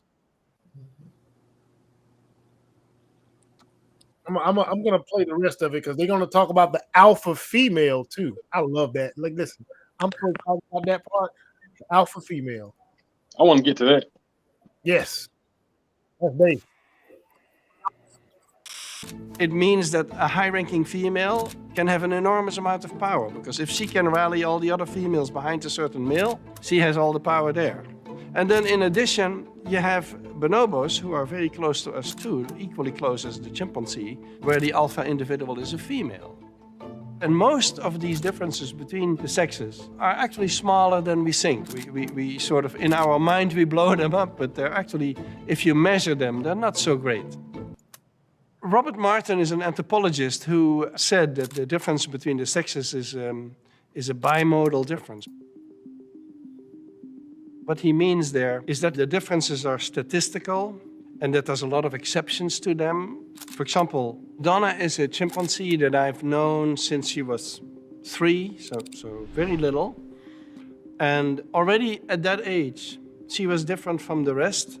She was a female, clearly, but she liked to wrestle. Then when she grew older, when she became adolescent, she grew big shoulders, a lot of big hair, a big head. She started to look like a male. And she associated with the males, she hung out with them. So that's one individual, and I've known quite a few individuals, also among the males, who don't exactly act like males, or females who don't act like females. And so individual variability is basically the material of evolution. And that diversity, I think that's the same sort of diversity that we see in human society. Sex is biological sex, defined by genitals, hormones, chromosomes. Gender is much more flexible. Gender is more masculine, feminine, and everything in between. And is, of course, very much a cultural construct in the sense that social norms make how you have to behave as a male or how you have to behave as a female. And those are the gender definitions, and they change with time, they change with society. So we have all that variability, and in the other primates, I've never seen that that's a problem. So that's something where we could learn something from them, is that they take an individual as like Donna as she is. They're not making a big fuss about it because they're much less normative than we are and much less ideological, of course, than we are. And so I've never seen that these individuals who deviate a little bit from the common patterns, that they get into trouble over that. Y'all hear how he described the alpha female? She liked to wrestle. Her shoulders got wide. Her head got a little big. You tell me the big back. Listen. To me, it was just odd. Now, I'm pretty sure maybe that was just one example. But when he described the alpha female of the bonobo apes, she just so happened to wrestle. She had a big back and a big ass head. Is that what you Frank, is that what you think about? Jamel, when you hear alpha female, is that what you think about? What, a wide backer? I'm just asking, is that what you think about when a woman says I'm an alpha female, or when a man says I need an alpha female? Is that what I you think about envision? what comes to mind is the exact same as a guy that claimed to be an alpha male. Whenever I see a woman that's claimed to be an alpha female, she stakes those claims on what she's achieved, and she's usually in a leadership position that she bulldozed her way into. She's loud, much like the alpha nigga. Both don't want to be aggressively loud, so that I guess they feel that if they can make you submit to the volume of their voice, then they're superior. They're usually the alpha female, or the ones that claim to be female alpha. You can't. Only thing that separates her from a dude is the aesthetic, but everything else screams man, or what she thinks her idea, or what her idea of a man is. That's what she emulates. Okay. What you think, Paula? Alpha female, what is that? Well, prior to social media, and being in a woman-dominated profession, I would see women and I would say, in my head, that was the alpha female. But it kind of was more like his definition of what made someone an alpha male, where people, like, she just had a natural ability to lead others, but it wasn't necessarily bullying or, being mean towards someone. I'm thinking of, one of the leaders that I have in my department now. I've known her for years. She's a great mentor. She leads, but she leads with love, type of deal. But at the same time, she's well respected. Social media's definition of alpha female, something totally different, where you have someone who's leading with, control issues. And like you said, being the loudest and being demanding. And I've always seen it as something different. And then even when it came to the alpha males, based on what social media said, based on what I've seen, like based on, the social media aspect, I don't want to deal with an alpha person, period, based on those definitions. But from what I've actually seen and interacted with, I see it differently. So I understand what he's saying now. His whole definition about, the alpha female having physical characteristics that help have her blend in more with the male, that's something new. So that's right. Different. I think that's where I just thought that was funny, but he also mentioned how in the social structure of the apes, they don't take issue with it. See, right. Men will take issue with a dominant woman built like one of us. I can tell you now, like, there's no way, shape, or form, yes, we would take issue with that. Now, if she was a leader like you described, Paula, we would kind of sit back like, oh man, she's just a dope leader. Because I've had those. I've had women leadership that she was just a great leader. You know what I'm saying? I'm not saying she was like a mom, but she still embodied everything feminine. She just so happened to be a leader, with all due respect. I want to circle down to Dana one time because she like to hide, boy. She keep it low key, but y'all know she was like a super high ranking military. Well, I mean, don't be trying to tell us no.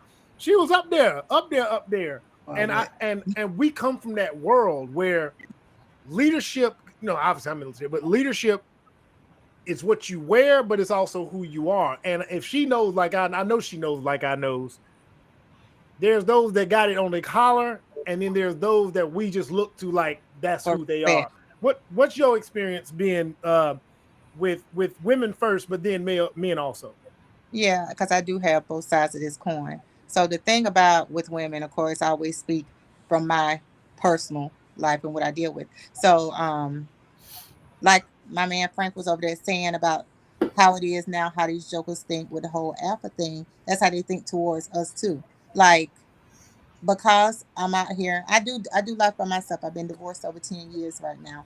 I choose to, focus on what was my career. I'm retired now, but my second career now.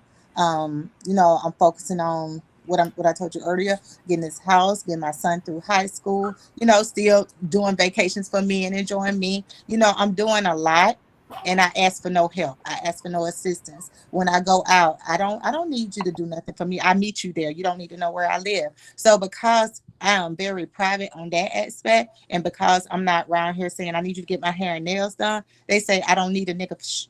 You know what I'm saying? I'm like, I don't.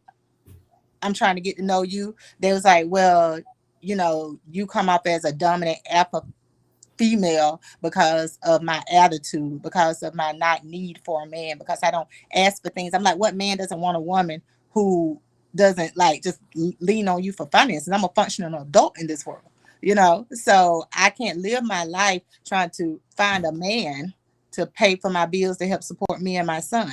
Like that's not how I move. So because I am very confident in who I am and what I do and what I provide, I don't go around telling every dude I date, or I don't tell any of them that I date. But because I'm not begging, because I'm not trying to get $40, because I'm not trying to see how many bills you're gonna pay the first 2-3 times we talk. Now I don't need no man, and I'm an alpha female, and I get categorized as that. If you think I'm an alpha female, think I'm that because I'm a boss. Think I'm that because I take time to mentor our youth. I take time to help kids in the community. I lead troops. I lead people on my job. Like I'm trying to help us all be better and grow, but not because I pay my own bills. That's what adults do, not alphas. So that's pretty much what I have on the alpha female part. I dig that. I dig that. Jamel, can you tap in, or you mute right now? He might not be in. He was driving. Sheffy, you over there with Aloysius? Yes. Tell him to get out of the way, man. Dang. He got to eat.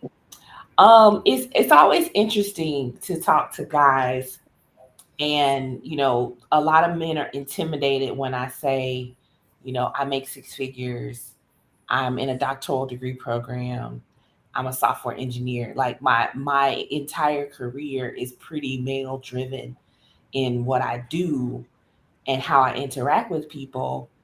But at the same time, they're like, well, but you don't come across boisterous. And I'm like, just because a woman is in a male dominated field doesn't mean she needs to. I'm still feminine no matter what I do. I know how to navigate being the only woman in the room, but I also know how to be the woman in the room. And some guys have a lot of respect for that, but then other guys are intimidated by it. Like, well, I couldn't do anything for you and I couldn't do this. And it's like, but at the end of the day, I just need you to be who you are. Why are you worried about who I am and what I'm doing? I hate that people feel like, or even say things like, well, I need a submissive woman to be the kind of man I am. And it's like, no, just show up and be the man you are. But because you have a lot of men who see a professional woman in a certain light, and they deem, oh, well, because you have, you are a leader, you have this boss mentality and you boss everybody around. And I'm like, I don't even use the term boss in my own organization. I'm the leader. That's it. I don't boss anybody. Don't call me your boss, because I don't do that. I don't subscribe to that type of mentality. But because people think that just because a woman has some power, she has money, that the only way she got it is by being a bitch in the streets. Right. It's like, it's disheartening because everybody's not like that. I'm actually very nurturing. My team, it knows, I'm the one that's gonna tell them, hey, you know, this work can wait. We got stuff to do, but this work can wait. Go take care of your family. I'm very quick question. I got a real quick question. Does that come with some pushback though? So what you're describing, like again, I've had that kind of leadership from women. When you're still feminine, nurturing, and all that, do you guys ever experience somebody taking advantage of? Man, she's cool. She cares. Oh, she's yeah. a bit more relaxed. All the time. Okay. Oh yeah, and then I fire them and be done with it. Yeah. It ain't hard. Yeah. Like you know when people are taking It's advantage true. of the situation, and you know when people are genuine. Is it just because I'm nurturing in my leadership doesn't mean I'm a pushover. We still have deadlines, we still have goals, we still have things we need to do. If anything, look at it as I'm conscious of work-life balance. And I want people to show up as their entire selves when they come to work. So I'm understanding, you know, if you got to go take your wife to the doctor or your kid got sick and you got to miss a meeting, I'm not going to come down on you for that. Now, if you just constantly not showing up, just get on off my payroll. Like, we ain't got time for this. We all adults. I'm not about to chase you. But you know, they see my status and it's like, oh, you out here, you boss this, boss. And I'm like, please don't use that kind of terminology because it gives this false sense of everybody has to operate in this extreme quote unquote alpha masculinity just to get ahead. And that's just not true. Jessica, how do you feel about it when men say things like, "Oh, you got it. I see you, big timer. You boss lady." Okay, does that come off? How does that come off? Because I think a lot of men do it casually, and I've heard a lot of women give put like, "I don't even want to hear that." No, I see you, Miss Lady. Damn, you doing big things, boss lady. You know what I'm saying? You got it. How do you feel if you come across that? I don't have a problem with it. I tell them, yes, I do. I am a boss. I mean, I do got it. I can't get it. You're going to get it today. That's what I say. It doesn't bother me when they talk that way because I know who I am. You know, I'm a boss, but I'm also a woman. You know, I can be feminine but I do take care of business. I can step into either. So I can do a lot of things. A lot of women can. We can play multiple roles. So I don't have a problem if somebody notices that I'm a provider. That's one of the things that I do. But there's a lot of other things that I do and that I can do for a man.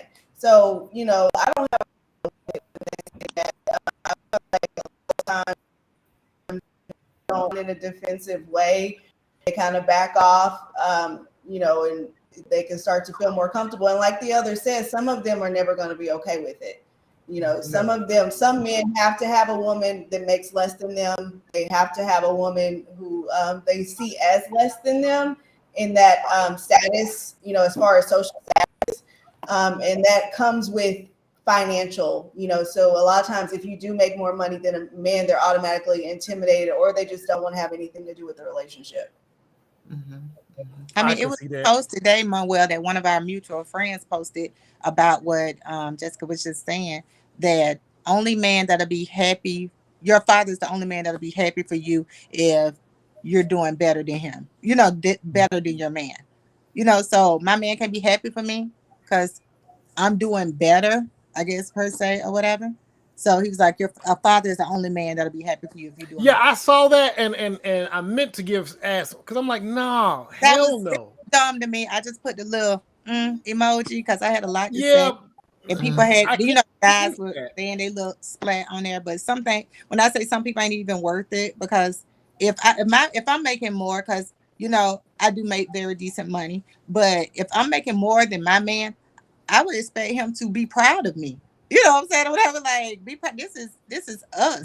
You know what I'm saying? I'm not looking down on you because you might make less, you know, whatever, but be proud of me because I'm doing good. You know, like my daddy should not be the only man that's proud of me for being successful. If I have a man in my life, you know. When they still gonna be booed up traveling, whether whoever make the money. So I mean, but I don't. When I read that, a lot about your own personal self-esteem. If you can't stand by your woman and let her elevate in life and her success, and with her mind, she gotta pull herself back to make you feel good so that you can rise. Like rise. If you want to get better, get some drive. But don't make me feel like I got to take a back seat to success because you feel like you should make more because you're a man. I don't think that's fair. I think I want to tap into what that specific post. So when I read it, I'm like, okay, when he said no man wants you to do better than him but your dad, and I thought about that from the most basic standpoint of it got to be basic. If you're a single out here and you come across a woman and that she's doing better than you, what is better? Because I'll be straight up. I'll be straight up. I want my wife to outlive me. I just kind of do. Yeah. I would like her health to be like, why would I want her health to be less than mine? Yeah.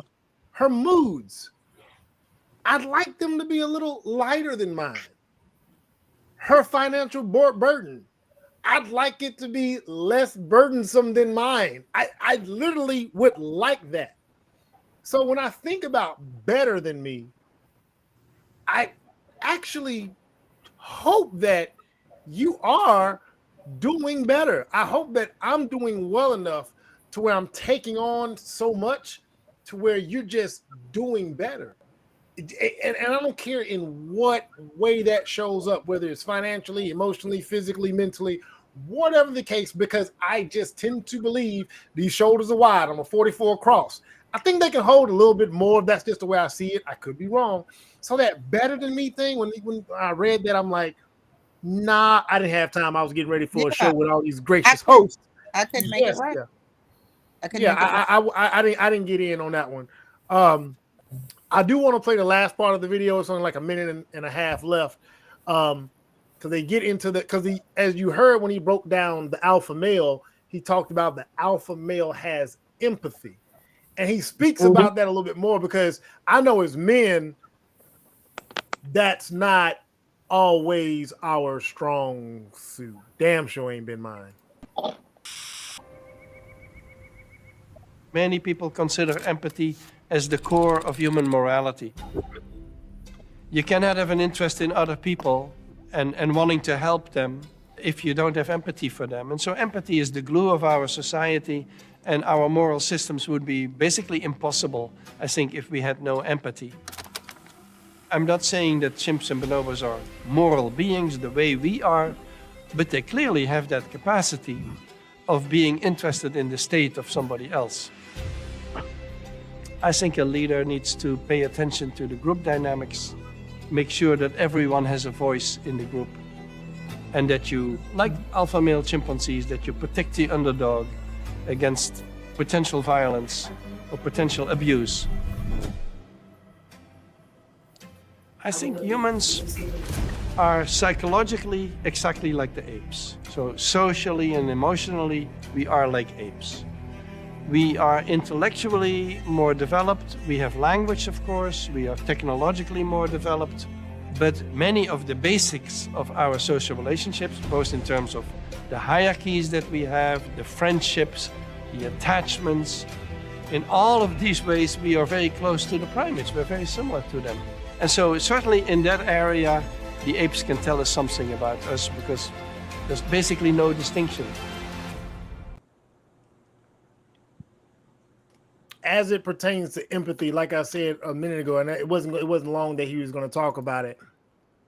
Is there a major lack? Do men in general struggle with empathy? Anybody can go. I know it's according to the man. A lot of men are evolving and becoming more empathetic, more, being able to be emotionally intelligent so they can kind of deal with that better. And a lot of guys are actually open to listening and learning how to be more empathetic. It's not as stone age as it used to be. Like, I know some men are tougher and some people just won't change, but I think they're doing better these days. They're softer. They're doing better, but they still lack compared to a woman. Yeah, compared to y'all struggle. I think we always will. I honestly think we always will lack compared to women, and I think that's a balance that men and women gotta like really respect and appreciate. Like we will never be as empathetic as women. We're not even nurturers outside of our own genetic markers. Men don't run around cooing over babies.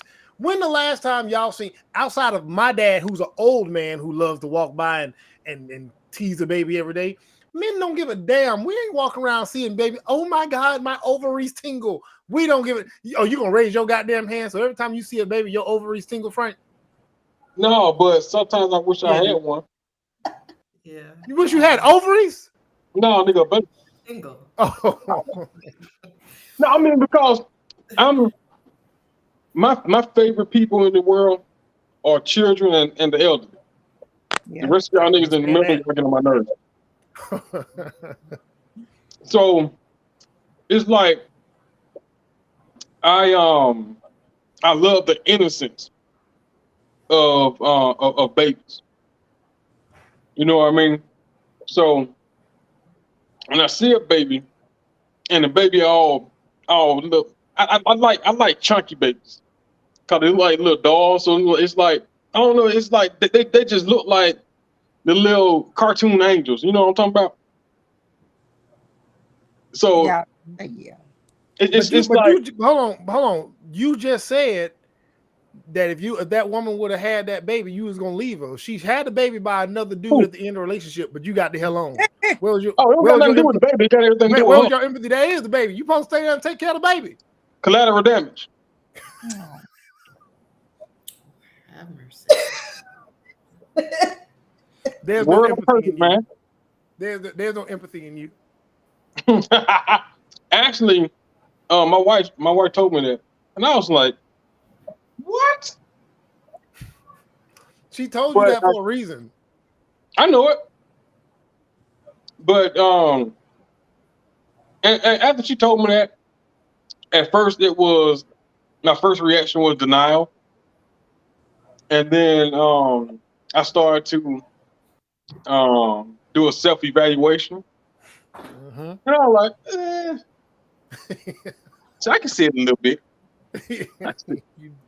So it's something that I'm trying to be more conscious of, because the way that I deal with things, it comes off that way. I realized, and I had to explain to her that it comes off that way because of how I treat people the way I want people to treat me. So when I'm dealing with something, I don't want people all in my face. I don't want people touching on me and hugging on me. That doesn't do anything for me. If I'm in the midst of dealing with something, I want to be left alone.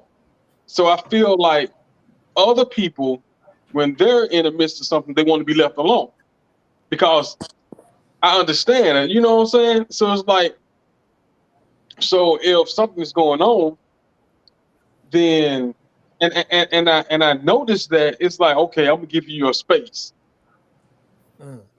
So I had to, I guess it just comes off as me being or me lacking empathy.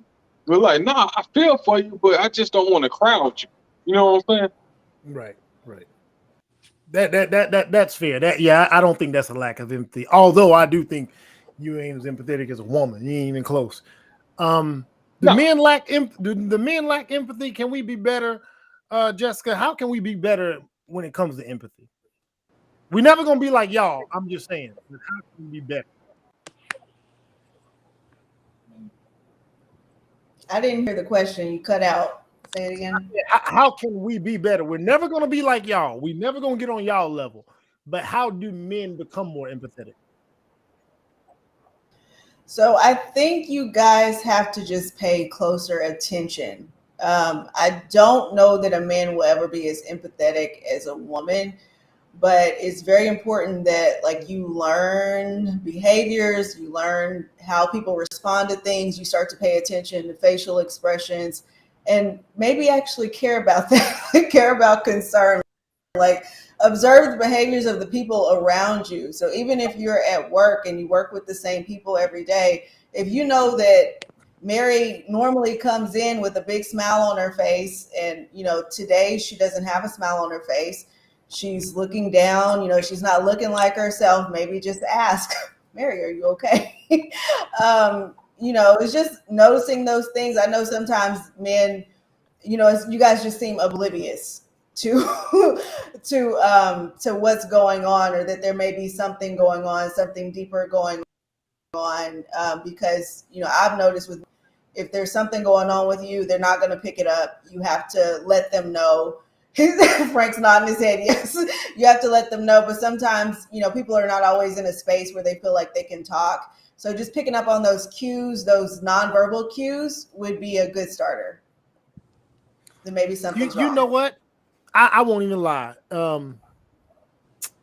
There have been times where I knew something was wrong with a coworker, and I would go the other route. I would walk a longer route to my desk just so I didn't have to walk by them and look. It's like a homeless. You know when you're sitting at the light and that homeless person, they come walking up, and you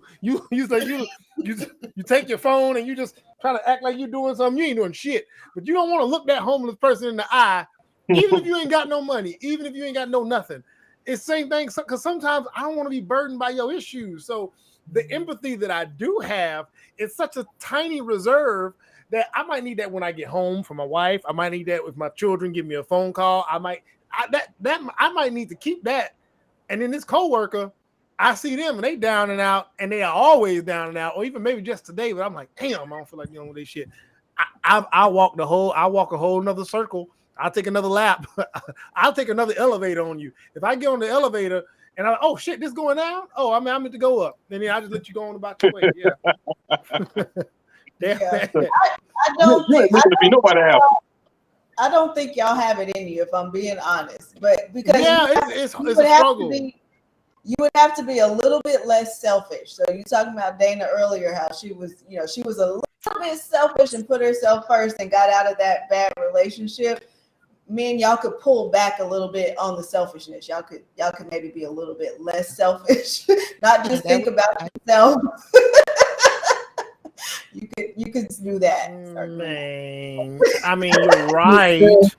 The biggest problem with male empathy is a lot of men think to be empathetic means you have to be emotional. And empathy is not necessarily an emotional thing so much as it's recognizing what's happening around you and adjusting accordingly. And that's actually can be very logical in the grand scheme of things. But a lot of men think to be empathetic means, well, I got to sit there and cry with you. And no, you don't have to. You can still be very masculine in your empathy, in that you're providing solutions. You're providing a safe space for somebody to be able to be weak. It could be as simple as that. Just be the safe space. You don't have to be the person to shoot. The word is escaping me right now. You don't have to be nurturing in the moment. Yes. Just be the safety. And you know what? Y'all as women gotta learn how to accept our empathy too. And it comes in different forms. It looks different because we are different. So when we try to get y'all some thrusting to make you forget about what you're going through, you gotta be willing to receive it. Get some what? Exactly. What is that? Some thrusting. Some thrusting. If you talking about giving a woman some strokes, man, you know what, boy, you know what, you a real one, man. You know what I'm saying? I really appreciate that, because sometimes that's just what it is. Take your mind off of it. Take your mind off of it. Forget about that. Forget about it. Damn, man, you know what? That's what I'm talking about. It comes in different forms. Better things than worrying about what you're worrying about. Let me take your mind off of it. Take your mind off that. Don't even worry about that. We got something better to do anyway. Yeah. You sound just like Billy Bob Thornton in Monsters Ball. Or no, it was old girl. It was Holly Berry in Monster Ball, and she told Billy Bob, "I just need to make me feel good. I just want to feel good." And he didn't know what else to do. He just gave her some strokes. He just gave her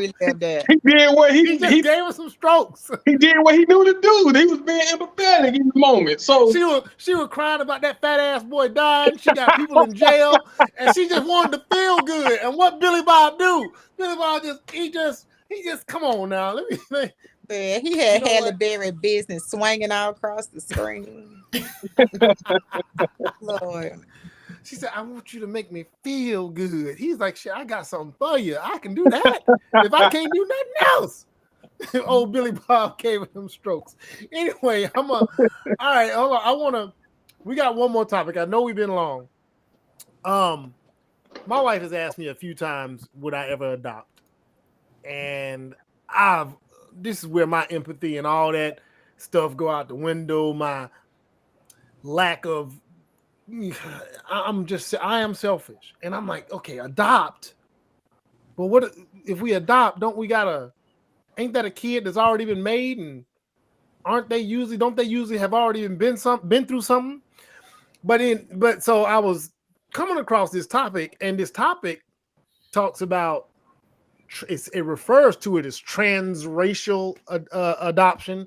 I think that should be interracial adoption. I don't know why they changed the term to transracial, or maybe it was always that and I just don't know. But interracial adoption sounds more like something less trans. At any rate, transracial adoption, it's a thing. And so I came across this topic and I wanted to know what you guys think about it from the perspective of those that have went through it.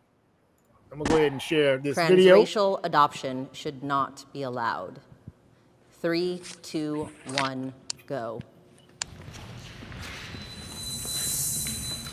I mean, I think it makes sense. Yeah. We're all transracial adoptees. That would be saying that you would be against your own adoption. And I think I just want to add also, it's different from being colorblind. That's not why I'm here, just to clarify. Okay, theoretically, let's say we were on agree for one reason. Do you guys have any gripes against transracial adoption?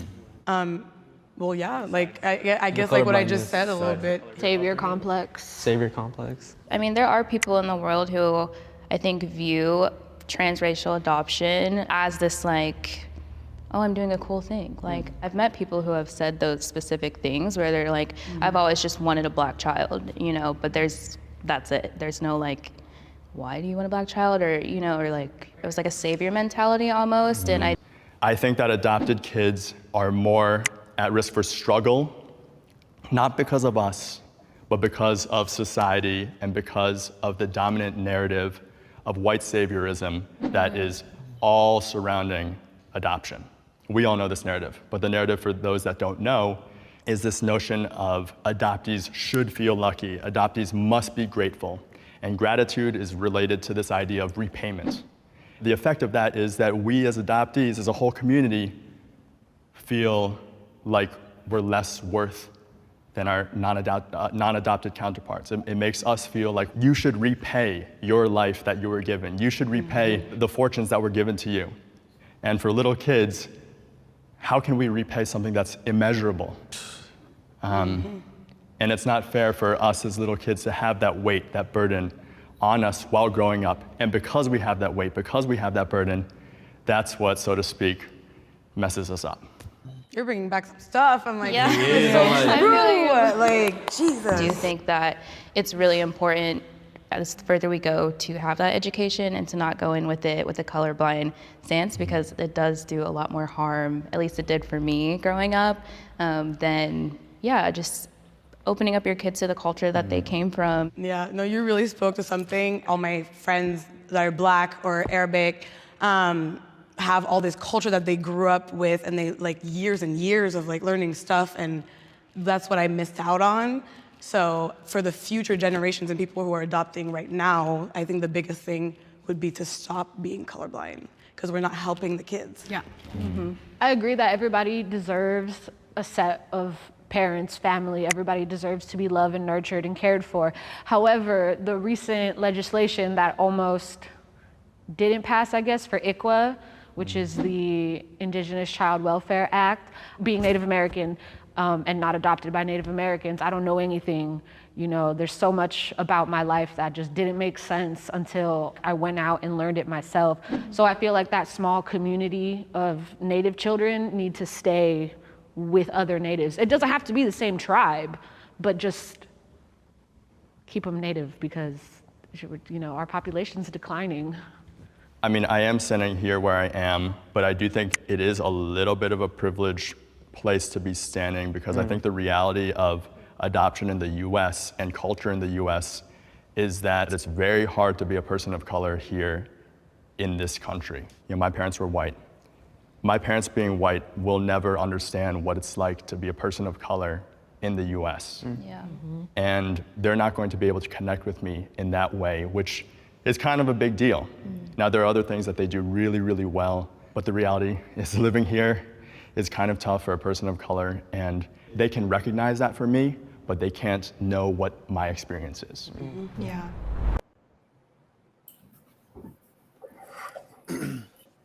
Now, I don't want to poo-poo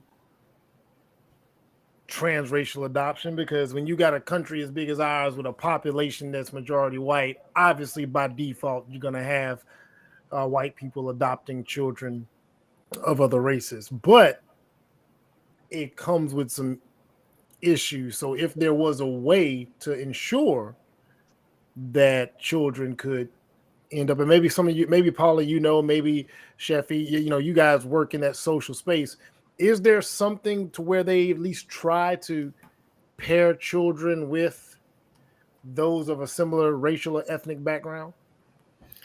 Well, I know when it comes to adoption, there's a lot of different layers. So, for example, the ease of adoption for Black people is just not there.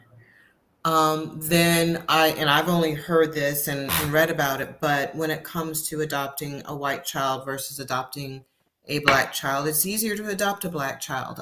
There's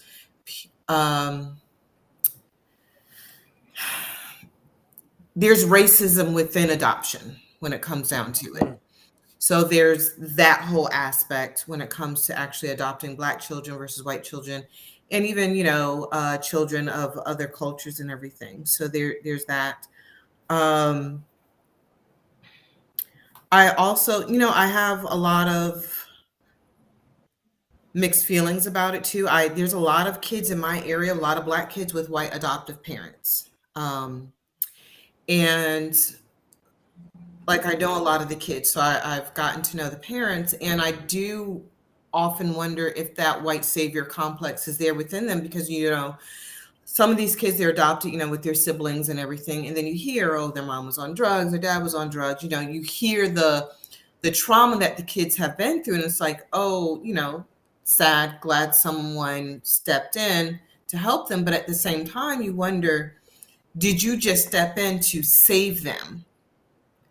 You know, what was your issue? Or then you hear about the foster system when it comes down to that, and how people do get, you know, money for foster kids, and you wonder, you know, is this your way of getting, you know, that extra money? And, you know, I've looked at some of the dynamics with some of these parents and the kids and everything, and one particular family was like, you know, it seemed like a very healthy dynamic. But with the other family, the kids were not exposed to their culture, even though in this area of my town, it's majority Black, their school's majority Black. You know, you have the options there, and I've seen it change over time. I don't know if someone said anything, but, you know, you just wonder, like, you know, are you trying to teach them about their culture? Are you opening that up? So when I hear these teenagers and adults say that, you know, that they're missing out on it, and that white savior complex is very real, and they have struggled with it, you know, it just really puts it into perspective. All right. Somebody else giving y'all thoughts on it, because like they said, that white saviorism is a thing that they have to deal with, and I'm for the rest of their life. Go ahead, Chef. So you got to think about this even past adoption. If you remember back to the George Floyd incident, there were whole families that were broken up because of young Black men that had white moms. Suddenly, And hold on, pause. And they are going to talk about this a little bit later, but go ahead. Yeah, you know, suddenly there is this differential in, oh, well, you're not like that. But it's like, but no, Mama, I look just like that. So there was that problem there as well. I think a lot of white people are so removed from the Black experience that they think they are doing well by stepping in to quote unquote save. And even for those that are their blood children, they position themselves as like their child is somehow different when they're not. They're still part of the same, cultural representative. And I just think they're just so far removed from it. They don't realize that that's what they're doing. For some, they do it intentionally. Of course, we do have those folks who will intentionally go after impoverished people because they, are going to get money and things like that in the foster system. We know that is happening. But I think a lot of people think the way to do good is to be saviors versus being advocates. And they don't know the difference. Being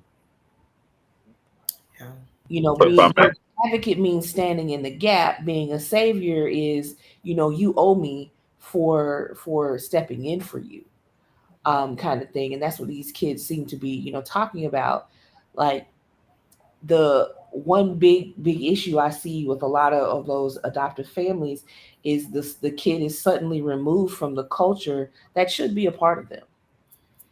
And that new family is like, well, you're a part of our culture, you're a part of our family. Okay, but you can't negate the rest of who I am too. Right. Just because I'm here.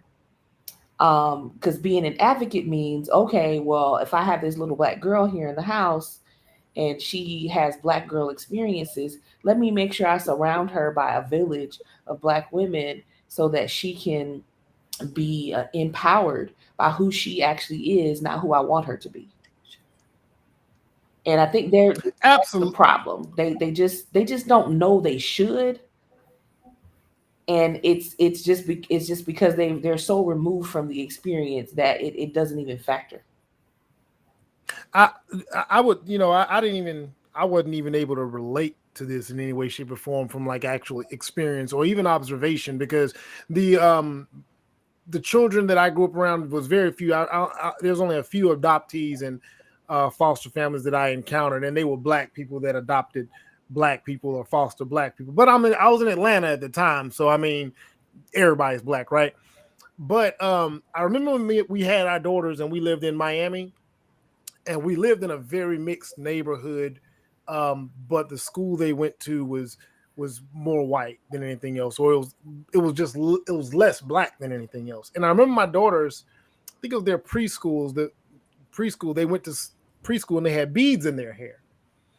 And they were always getting questioned about their beads. And my daughters, they won't even remember this, but they were just like, why don't other girls have beads? They wanted to know why they were the only ones that had beads, especially my daughter Morgan, because Michelle wasn't there yet. Why am I the only kid with beads? And I remember thinking about that. I'm like, man, I can't wait to relocate again so I can put them back into a space where they can see, they can have a mirror put up. And so when we got back to Atlanta, we moved to the east side, of course. They went to school, they still had their beads, and they were just so excited. It's other girls there with beads. And so I take that and compare it to what Sheffy is saying. It's about that experience. If the white parents would at least give them access to that Black experience, then at least they would still have some of that. You can still be a parent, you can still step in, but you can also kind of give them that experience as well. Jamel, was you about to say something a second ago? I saw your thing bubble up, or you mute? Yeah, I'm gonna keep it short because I tend to run my mouth. This situation isn't unique from the Black experience, particularly because, like anything else, it's okay to be any other race than it is to be a nigga. In my 2 cents, and I don't say this shit is no victim mindset. I'm not looking for no cop out or no pleas. I'm calling it exactly what the fuck it is. It is okay for any other race to be adopted by any other race except for a nigga. Even in the case of niggas, I'm just being completely honest. We have situations where people adopt niggas for the money. I'm not saying this shit might not happen in other communities. I'm saying this shit happens abundantly in the Black community. That white savior shit exists simply because, and what's funny is, it's okay for a white person to adopt any race because they're welcoming fucking white saviorism. To some extent, it's okay for that shit to be accepted because they think whiteness is rightness. They think that's what's going to heal the problem that's facing that particular person. Like, Right. I don't know, bro. My 2 cents is it don't matter where a black person goes. At the end of the day, they're taking their skin with them, and that's the problem that everybody has. Like that's what everybody takes an issue with. You understand what I'm saying? So I don't know. It's kind of weird to me to I don't like the idea of transracial adoption anymore. Not anyway. Let me keep my fucking opinions to myself. I don't like the idea of it. I don't like the idea of it in general because at the end of the day, that black child's gonna suffer regardless. Whether it's an Indian family, a fucking white family, a Chinese family, I'm telling you that black child's gonna suffer regardless. Because much like I think Sheffy said earlier in regards to the George Floyd situation, you feel some kind of way because you a fucking nigga and you want to go stand up and say something, but you can't because your family was different. Like that shit is wild to me. Like it's really unique because it's a uniquely black thing. This isn't something that any other race has to deal with. Only niggas. Damn. Frank, you next in the rotation. We going all the way around. We gonna close it out with Jessica. Go ahead. Sit on up. All right. It's like being caught in between. Where there's you want these black kids to find a home, regardless, but at the same time, you know the potential issues that's gonna arise even when they are adopted by a white family. The thing about it is these people, white people, live in a white bubble. Their views, their experiences in America is completely different from black people. And so when they adopt black kids, they try to force that societal view and the privileges that that comes with it that warps their view of society. They try to convince these black kids that what they're experiencing isn't what they're experiencing because they've never experienced what these black kids are experiencing. You know what I'm saying? So when the black kid come home and say, well, the teacher gives Billy more Capri Suns than I get. First thing that white mama or dad is gonna think is, well, maybe it's an oversight. And then, the teacher just made a mistake. Happens again. Couldn't possibly be, because this doesn't happen to your adoptive sisters and brothers who are white. So it's just you, and it's just the way that you're seeing it. But that's not the reality. But in fact, that is the reality of that black child. So I think that there's a potential of that black child being dismissed, their experiences being downplayed because their white parents haven't lived that same experience. You understand what I'm saying? So, and also that there's forced assimilation.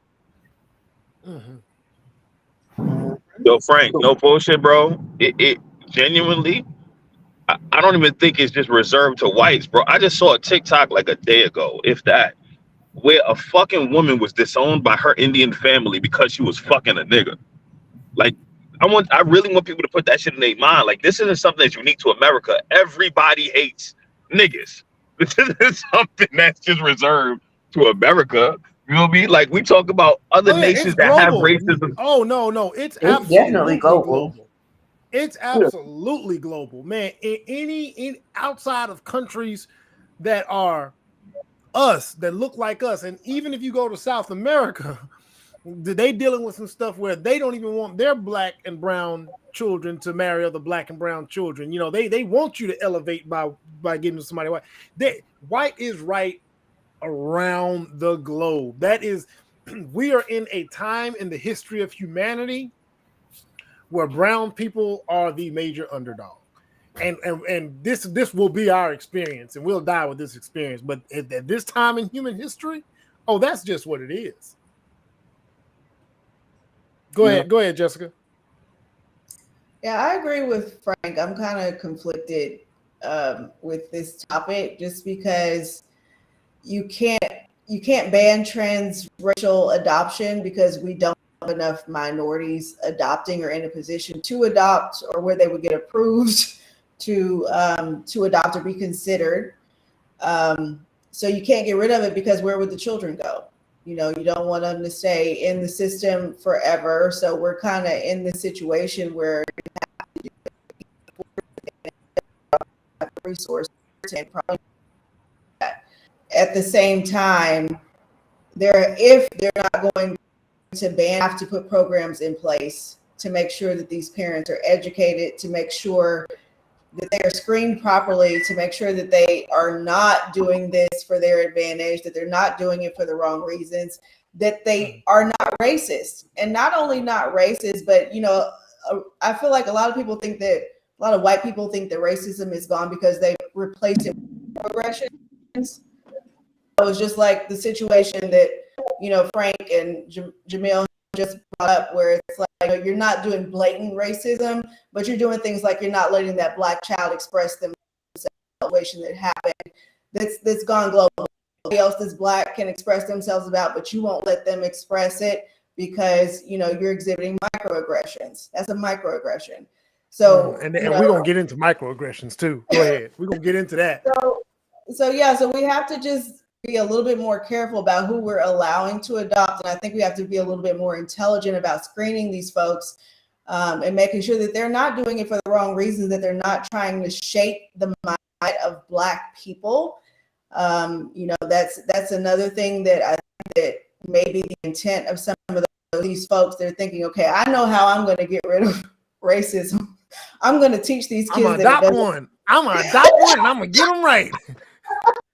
I'm going to tell them how to think about white people. I fixed one. Yeah, so that's how we got Clarence Thomas. Oh shit. Exactly. Let's get to microaggressions. I mean, you mentioned it, and I'm glad you mentioned that term. Like that's the very next part of this presentation, is those microaggressions. I have used microaggressions against my own race. Oof. 3, 2, 1, go.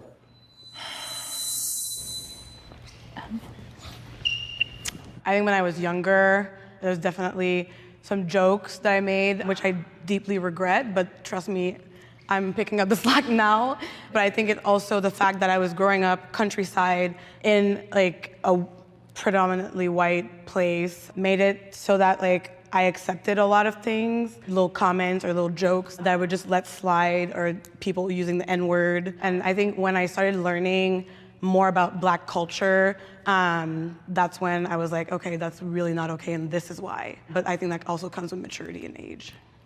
So I'm on strongly agree, because I hated being Asian growing up. I despised it, man. My dad would give me a buzz cut, I had glasses, and so every time I went out, we just kind of would get looks because there's 5 adopted kids. And man, I just remember making the crudest, most horrible jokes because it, in a weird way, validated me as like an Asian almost, because in some way I felt like this is what was expected of me, to make these jokes, to make these comments, to make everyone laugh and feel comfortable about my adoption. And what I realized is, dang, like first off, I'm starting to believe this stuff. Second off, I'm doing it in service of others. Like I'm making these jokes to make other people feel comfortable. I do identify with your story as well. I grew up also like hating that I was Asian, but like specifically Chinese. I would hear like kind of a negative connotation about Chinese, that like they're liars and they're ugly, and also being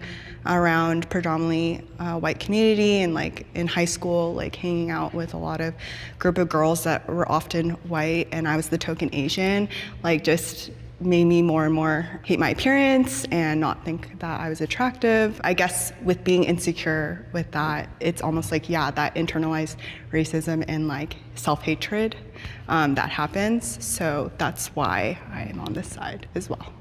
Oh, can I add one thing to that? Yeah. Like totally resonant with what both of you guys were saying. I was always proud to be Asian. I was proud of my differences. But I think it was always interesting reckoning with this idea of being proximal to whiteness. And what I mean by that is when white people growing up said, oh, like you're basically white, they were saying that to validate me as being like a first-class citizen because I'm like almost white because I was raised in a white family. And then when Asians would call me a banana, or when Asians would say, oh, well, you're not really Asian, that would hurt on a different level. Yeah, I would get that too. Because, of course, we are Asian. And yeah, it just feels incredibly invalidating. I mean, for me, like, I'm on strongly disagree because I'm a proud Hispanic. Like, I'm Nicaraguense and I'm Honduran, and I'm always gonna be proud of that no matter what. And I get how some people can be like, oh, my race, like, it falls in my bloodline that, like, there's alcoholism, drug addicts, but I'm never gonna let that define my anger or my percentage of how I am or how I represent myself, ever. Yes. So I would say with my family, like cousins, grandparents, all of that, the conversation of my adoption didn't really start happening until like when Mike Brown was shot. That was kind of the first time that I really felt invalidated by my own family, because I think I was trying to get them to recognize like I'm a Black woman and there are people right now who look like me that are going through very traumatic things, but my family didn't view it that way. I felt very invisible. Yeah, I didn't have anyone to relate to. All my family comes from a really small town in the Midwest, like 95% white, and to the point where like the KKK, it used to be a sundown town, like that kind of thing. And so, yeah, growing up, it just went from, I was just kind of there as Michaela, but not a Black person. It was more of just like, they would always say to me is like, I don't see you as Black. I just, 100%. yeah, you know, All and the other time.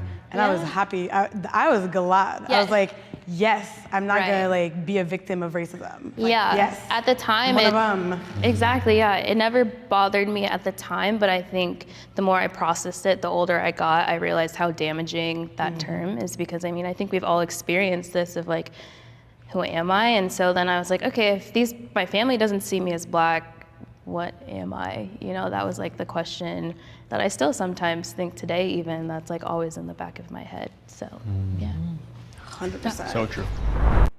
I think they 100% validated every opinion that everybody had on this topic. They literally 100% validated everything that everybody said from their own personal experiences. And that's the reason why I had the opinion that I have, because that shit is damaging, bro. That fucking identity crisis, because that's what the fuck it is. That identity crisis is crazy, bro. I'm 36, man.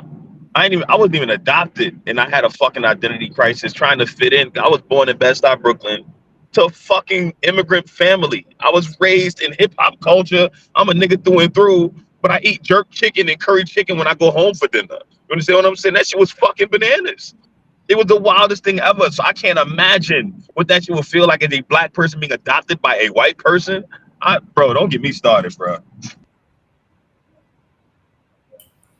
Yeah, I thought it was really interesting how, especially with the Asian kids, how they were saying the ones who were saying how much they hated themselves and everything. And it's just so interesting how whether you're adopted, obviously, based on what they're saying, and then if you're like that person where you're in a white community, you're like the only Black person, the only person of color, and those are your friends, those are your classmates, whatever.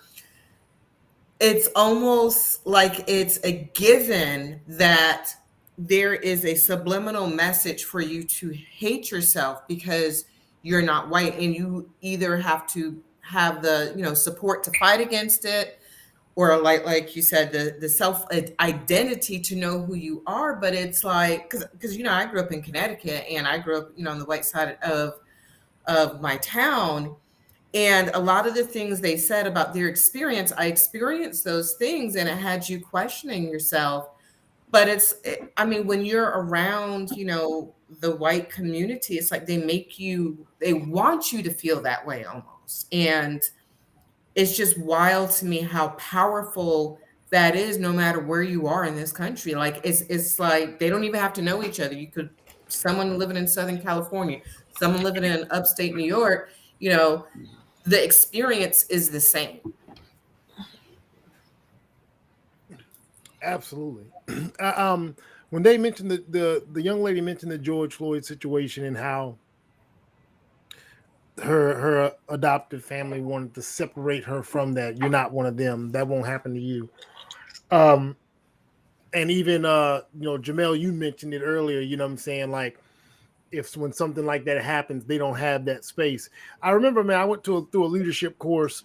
I think there was a leadership presentation in the military, and the captain was a black guy, and he mentioned that he addressed how he walked in one day and he saw another black man, and they looked at each other. They just had a look right after everything blew up with the George Floyd situation. And of course, we know there was situation after situations that led up to that. And he said they just had a look and they just knew. But in that moment, they couldn't have that conversation. So he said, later on that day, if I remember this correctly, somebody came to his office and asked him how he was doing, a subordinate.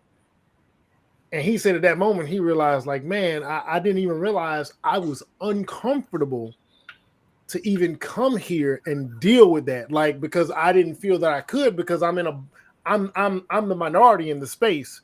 So how am I supposed to? How's that supposed to look? And so I can't imagine being in a family and you're observing this stuff. It's a reality, but you can't acknowledge it. Nobody's going to come and sit down to you and say, hey, do you want to talk to somebody about it? I imagine somewhere, because, there's not a monolith. All people aren't all of one thing. I imagine that there is a white family somewhere that has adopted a black child or some black children, and they absolutely go out of their way to make sure. But I bet you that they are themselves in the minority of those. And being that we're the minority, obviously a majority of us aren't going to be in a place to adopt, because selfishly, I'm not going to do it, because, hey, I just, that's why I opened up. I'm like, my wife asked me all the time, hey, would you ever consider? And I'm like, Yo, Mom, well, I had a question for you. Right? Because even if that family does adapt and embrace that black child and try to entrench them in black culture, can you imagine what that shit would look like? Oh, like what it's they not gonna going to start be enough. not real rap, like, not just consider this for a second, right? What they gonna start doing? Frying chicken, getting watermelon, braiding their fucking hair, watching Martin. No, I think if it's genuine, I think if you genuinely if it's genuine, I'm they talking about find genuine. other black people. Yeah, you don't try to emulate. The worst thing, see, Jamel pissed. The worst thing that they could No, do. I swear to God, I'm not letting my anger guide me. I swear to God, I'm not. Right? I'm really just putting into perspective. I don't believe all white people are racist. The way it looks, if a person is like Sheffy said earlier, you're being an advocate. The way it looks is, if you're a white mom and you have a black daughter, you take her. If you're in New Orleans, guess where you take that baby to get her hair done? You get your happy ass in that pretty Tesla. You drive over to the hood. You find her salon, and you let that baby get her hair done. And you don't remove her. You go immerse yourself in where she's from, so you can absorb some of that, and she can absorb that. Do not try to duplicate it. That would be the worst thing anybody could do. Yeah, it's no different than a single mom who surrounds her son with men who impart, masculinity on him. You can't do the job yourself. You just can't. And anybody who sits there and be like, well, I can be the mom and the daddy too. No, you can't. You can't be the white parent and the black parent too. You have to immerse those children with other people who can stand in the gap.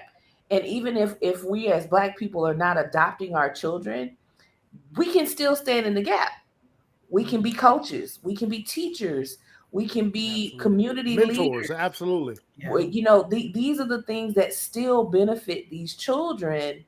But I think, you know, it takes those parents to be cognizant to say, hey, I don't know enough about your experience to provide you the outlet that you need, but I'm going to find you somebody who can. Absolutely. That's what it looks like in a healthy manner. I hear what you're saying, Jamel. Hell yeah. If they try to duplicate or replicate, hell no. That would be the worst thing to do. That's what I'm saying, though. You keep taking into consideration, right? Not everybody. We talking about people today. Generally, we see this shit all over social media, right? Majority of people don't have the self-awareness to understand whether or not they're doing the right thing or the wrong thing to begin with. You understand what I'm saying? And they could be completely well-meaning. They might have the best of intentions. You track what I'm saying? They just might. Bro, we see it on... I saw a movie not long ago.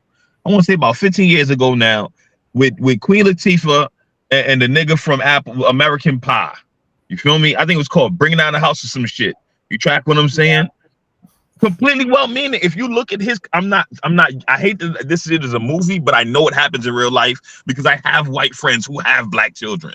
I'm telling you what I know. And I had to talk to them to the side to let them know, like, bro, that's wild. Like you're performing a caricature of an actual black person thinking that you're making your child comfortable. You understand what I'm saying? They mean well, but they have no fucking clue that what they're doing is the complete opposite of well. You understand what I'm saying? Which is why it only damages the child at the end of the day. That's my perspective. This is why one of the reasons why I'm like, yo, I understand the need to adopt a child, but if we're gonna do this, I think it was, I can't see my glasses anymore. I want to say Paula, she had the perfect fucking answer.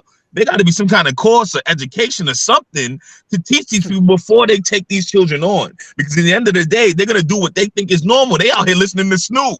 You feel me? Drinking gin and juice out this motherfucker, thinking that it's completely okay. They kids looking at them like, what now? For shizzle who? Boy, right. They like, I got hot sauce in my bag swag. Like, we just saw this shit. Man. Hillary Clinton just did this shit on national fucking television, bro. And you know what, black people, we are so bad. Like, man, there's nothing inviting everybody to the cookout. Cringe it. Like, listen. Yes, I hate that. I'm gonna brag. I'm gonna give myself a little pat on the back because in my youth, it bothered me. Just something said this was not right when I believe Bill Clinton played the sax on Arsenio Hall. That's how I'm a little old. I'm dating myself. Yes, I remember that. And black people said, oh, he basically a black person because the motherfucker said he smoked weed and he played the sax on Arsenio Hall. He's what? They called him the first black president. Man, it did something to me back then. So we also have an issue with white is right. We all no call it what we also have an issue with white is right. Yes, we accept the little buffoonery. And oh man, he rocked with us. And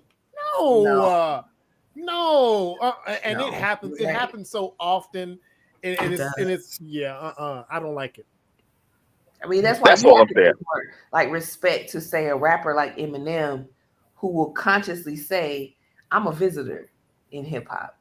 Yeah, I'm a guest. I'm a guest. Yeah, he always says, "I'm a guest in the house of hip hop." Yeah. Everybody wanted to put him on the same token as everybody else. He's like, "Nah, I'm a guest." Yeah, and that's okay. Mm-hmm. But that takes awareness, and I think one of the exactly. Yeah, what you see with some white people is like first they have to admit that there's a different experience, that blacks have a different experience. Right. Preach, that's queen. Please preach. Please preach. And then from there, it's like once you admit, okay, there's a different experience, you got to say, I cannot understand it fully because it will never happen to me. And I can't be the one or the only one to expose this child. There has to be that village, and it has to be that village who understands that experience. But the biggest thing that we have when it comes to racism or in bigotry is people even admitting that it exists. Yeah. I would recommend if you white and you adopt a black child, move your ass to a black neighborhood. There are affluent, relatively affluent black neighborhoods. Bro, even that's dangerous. Even that's dangerous. Hey, but listen, it might be, but you can do so. They be on next door acting up. You hey man, let them.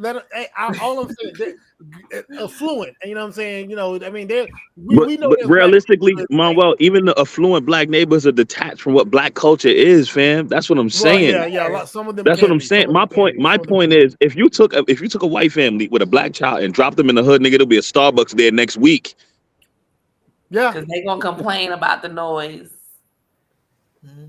And it's gonna be a Starbucks there next week. It's gonna be a boba tea shop a block down, and there's gonna be high-rise fucking condos getting built left and fucking right. There's no winning in this situation, is what I'm saying. The best bet, I think, is what Paula said, is to educate these people, let them stay in their fucking neighborhoods, educate these people, and find a way for them to cross the bridge, so to speak. I'm speaking New York because we got a bunch of bridges. Educate them for them to come across the bridge and entrench that child in that culture safely, for them to experience who the fuck they are as a black person while also being safe in whatever neighborhood they live in. You know, well, they can move to the neighborhood. Look, man, white people can move to black neighborhoods easy. You know what? We think they're the cops. We think bro. they're the cops. What neighborhood they live in, they just have to immerse the child. It doesn't matter where they live. And that's what I mean. I mean, it's more so to immerse the kid. I mean, it's so like wherever you immerse that kid, like it's an immersion. It's just like to learn a language. The best way to learn a language is to get dropped into the country, and you just left to your devices. You will figure it out after a while. You know what I'm saying? Bro, you take a black couple with a black child and drop them in Bedside Brooklyn is now, I don't know what the fuck they call it now. Bro, it's different. They're going to turn that area into a white suburb in a very short period of time. And it's not because they want to. I'm talking about well-meaning. I'm removing maliciousness. I'm talking about well-meaning white people moving into the hood, trying to do whatever the fuck they need to do. Bob is following right behind. Bob and Barbara is coming right behind them. Oh, this is a wonderful neighborhood. I had no clue. You saying they gonna gentrify it. So you say don't move in, bring them and take your ass back because they gonna gentrify that too. They gonna whitewash that too. That's what I'm saying. They can visit. They can come through. They can go to the visit. If you create social programs that are designed to kind of help immerse these children anyway, that should solve the problem. I mean, just that's a great idea. They have therapists and social workers that do this anyway. Instead of just doing that, create an actual program around it where you know you're talking about these experiences. But then when you go to like a state like say Florida, where they're trying to act like all races are the same, and there's no differentiation whatsoever, you have a lot of damaged children coming out of that. So it has to be some type of social program created that is the responsibility of that is to maintain culture. It's not to maintain assimilation, it's to maintain culture. That's a fact. I 100% agree. I 100% agree. Like I said, this just popped up. I mean, I saw this subject and I was like, man, that's one, because again, I'm always thinking about like, man, it's so many young people, and I know I'm not raising my hand to adopt. I mean, there's other ways we can mentor, we can do so many other things, but I'm like, man, would I ever adopt? And when I think about it, I'm just like, And so I know there's. You say what? I'm more of a mentor. Right. I can do that. Mentorship, community participation. There's a lot of levels. When you tell me to raise one more, I'm way too close to emptying out my house. That's my mind. That's my mindset. Like, I've had, Yo, Just Frank, no bullshit. You say your house is empty, you're close to getting empty. And I don't know how your lifestyle is, but bro, my crib is empty. I literally be like, yo, and it echo. I don't like that shit. You don't like it. You what do you want? I don't like that shit, bro. I miss the Yo Gabba Gabba playing in the background. I miss the pitter patter of feet. I miss that, bro. You sound like he sound like Imani, John Francis. He sound like him. Dude told me one time, I swear, he had, I don't know, he already had 3 kids. He remarried and he had like 4 more or something. And I was like, what is, I asked him when the 5th one was on the way. I said, dude, what are you doing? You're never gonna get rid of kids. He said, bro, I don't want to. He said, I like the chaos of a bunch of children in this house. No, not exactly. No. Yes, exactly. Bro, you know how much fun it is? Listen, I'm sorry. I got to go here. You know how much fun it is when you got to sneak off with your wifey and like, hey, shut up. You go to the bathroom with some shit because the kids in the living room playing. That's fun. That's exciting. It keeps you young, bro. No, it don't keep me young. It pisses me off because I'm ready to have noisy sex. We was glad when Elijah was gone the other day and we was able to leave the door open and just be loud. Like, no, oh, he might have heard that. Sorry, bro. But I'm just saying. My bad. Damn. We be grossing them out sometimes. But you know what I'm saying? We go have a vacation in the city and we stay in someplace and we get to just damn kids want to sneak around. Tired of sneaking around y'all. I don't even like to wear drawers. I don't like to wear drawers down. I don't like to wear clothes. I can't wait. But I've enjoyed the littles and I miss it from time to time. But to relive it, bro, I'm telling you, like, listen, I'm enjoying my little around and send him back. I'm enjoying my little bachelor life. I'm enjoying my lifestyle, but I'm telling you, I would absolutely trade my right arm to be able to feel. I know this is gonna sound crazy, but I would give my right arm to feel my daughter's little fingernails gripping my face because she wanted to kiss me aggressively. I miss shit like that. I know it sounds annoying. I miss that. I don't want to relive it in full. Like, give me a dose. I got a grandson now. Give me him. And I get to put him back. Bro, listen, I cannot child-proof a home. Me might have, if we had to child-proof this home right now, like, bro, listen, I can't do it. See, you thinking too far ahead, bro. I don't need, listen, I'm from the old school. Child-proofing is child-proofing is, didn't I tell your ass sit down?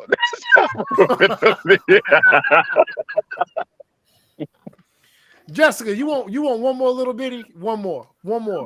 I don't want any more. Nope, completely done. Adopt one more. No, I'm not. No, I don't want to adopt. I'm kind of like you with that. I don't want to adopt. I'm good with my kids. We good. I had a boy and a girl, and I said, "Girl, you did it. You did the thing. You done. You won. Done. You out. You good." The nail on the head. That's the magic combination now. Exactly. I could absolutely see Sheffy. What's up? I could absolutely see Sheffy with a big. First of all, she got that bag. She gonna hire a maid, and when she get too tired, she gonna hire a little help, and she gonna have a whole gaggle. I can 100% see you, Sheffy, deciding you gonna adopt 3 little chillins that somebody couldn't do well by and bring them on up. Oh no, I ain't adopting no kids. I go mentor. I mentor at my high school. I got like 50 kids already. I'm good. Okay, Paula, I can see you. I can see you adopting. No, I'm the assistant team mom for my kids' track team. So that's enough. I get my dose there. Then I get to come home, deal with mine, put them to bed, and try to get some sleep. I'm tired. Man, y'all got lives, bro. Like my day is I return invoices, I respond to emails, I answer phone calls, and then it's just silence. That's it. That shit is a miserable existence. I want that. Adopt all the kids. Jamil could adopt like 5 kids. Yeah, Jamil. I actually wanted to have like. I came from a family of 13. I would happily have about 10 kids without thinking twice. You feel me? I would do it without thinking twice, not thinking twice. But my position is Lord. My position isn't that I don't want my autonomy as an adult. Of course I want that. You understand what I'm saying? That's what a nanny's for. What I'm saying though is that silence, bro, is deafening. And I don't say that in a cliche way. I mean for real. Like, I don't know, maybe some people are cool with that. No, it's true. But like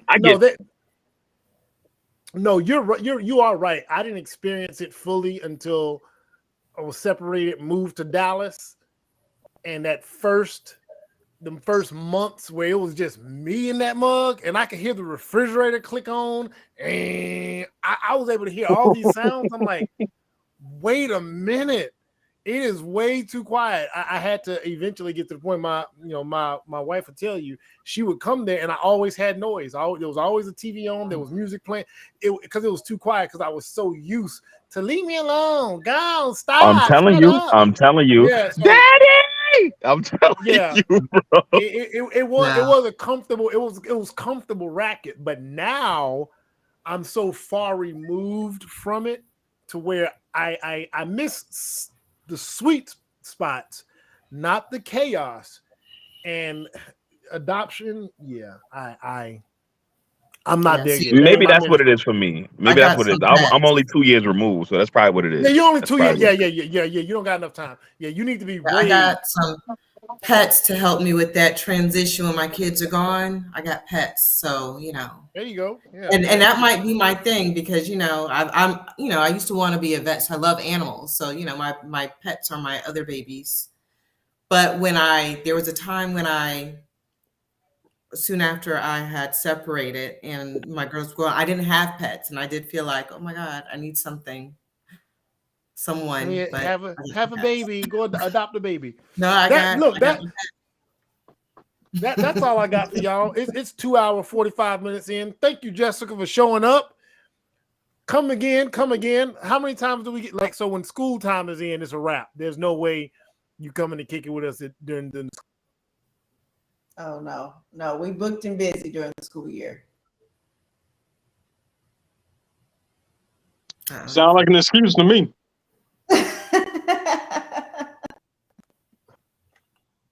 we busy. Yeah, I get that. Yeah, I think something's going on with the stream. It's almost timing out. Hold on.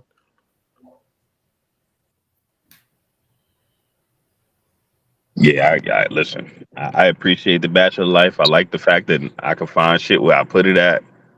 But I'm telling you, there's something. When the house get too quiet, I just throw some Jay-Z on, some J. Cole. There you go. No, that's me too. But it's the interactivity of it. You know what I mean? Like, I listen to the Blueprint literally every day. But but my thing is the interactivity of it. Like, I miss that. Let's say a big loud thump happening in the next room. Like, hey. I really. Hey!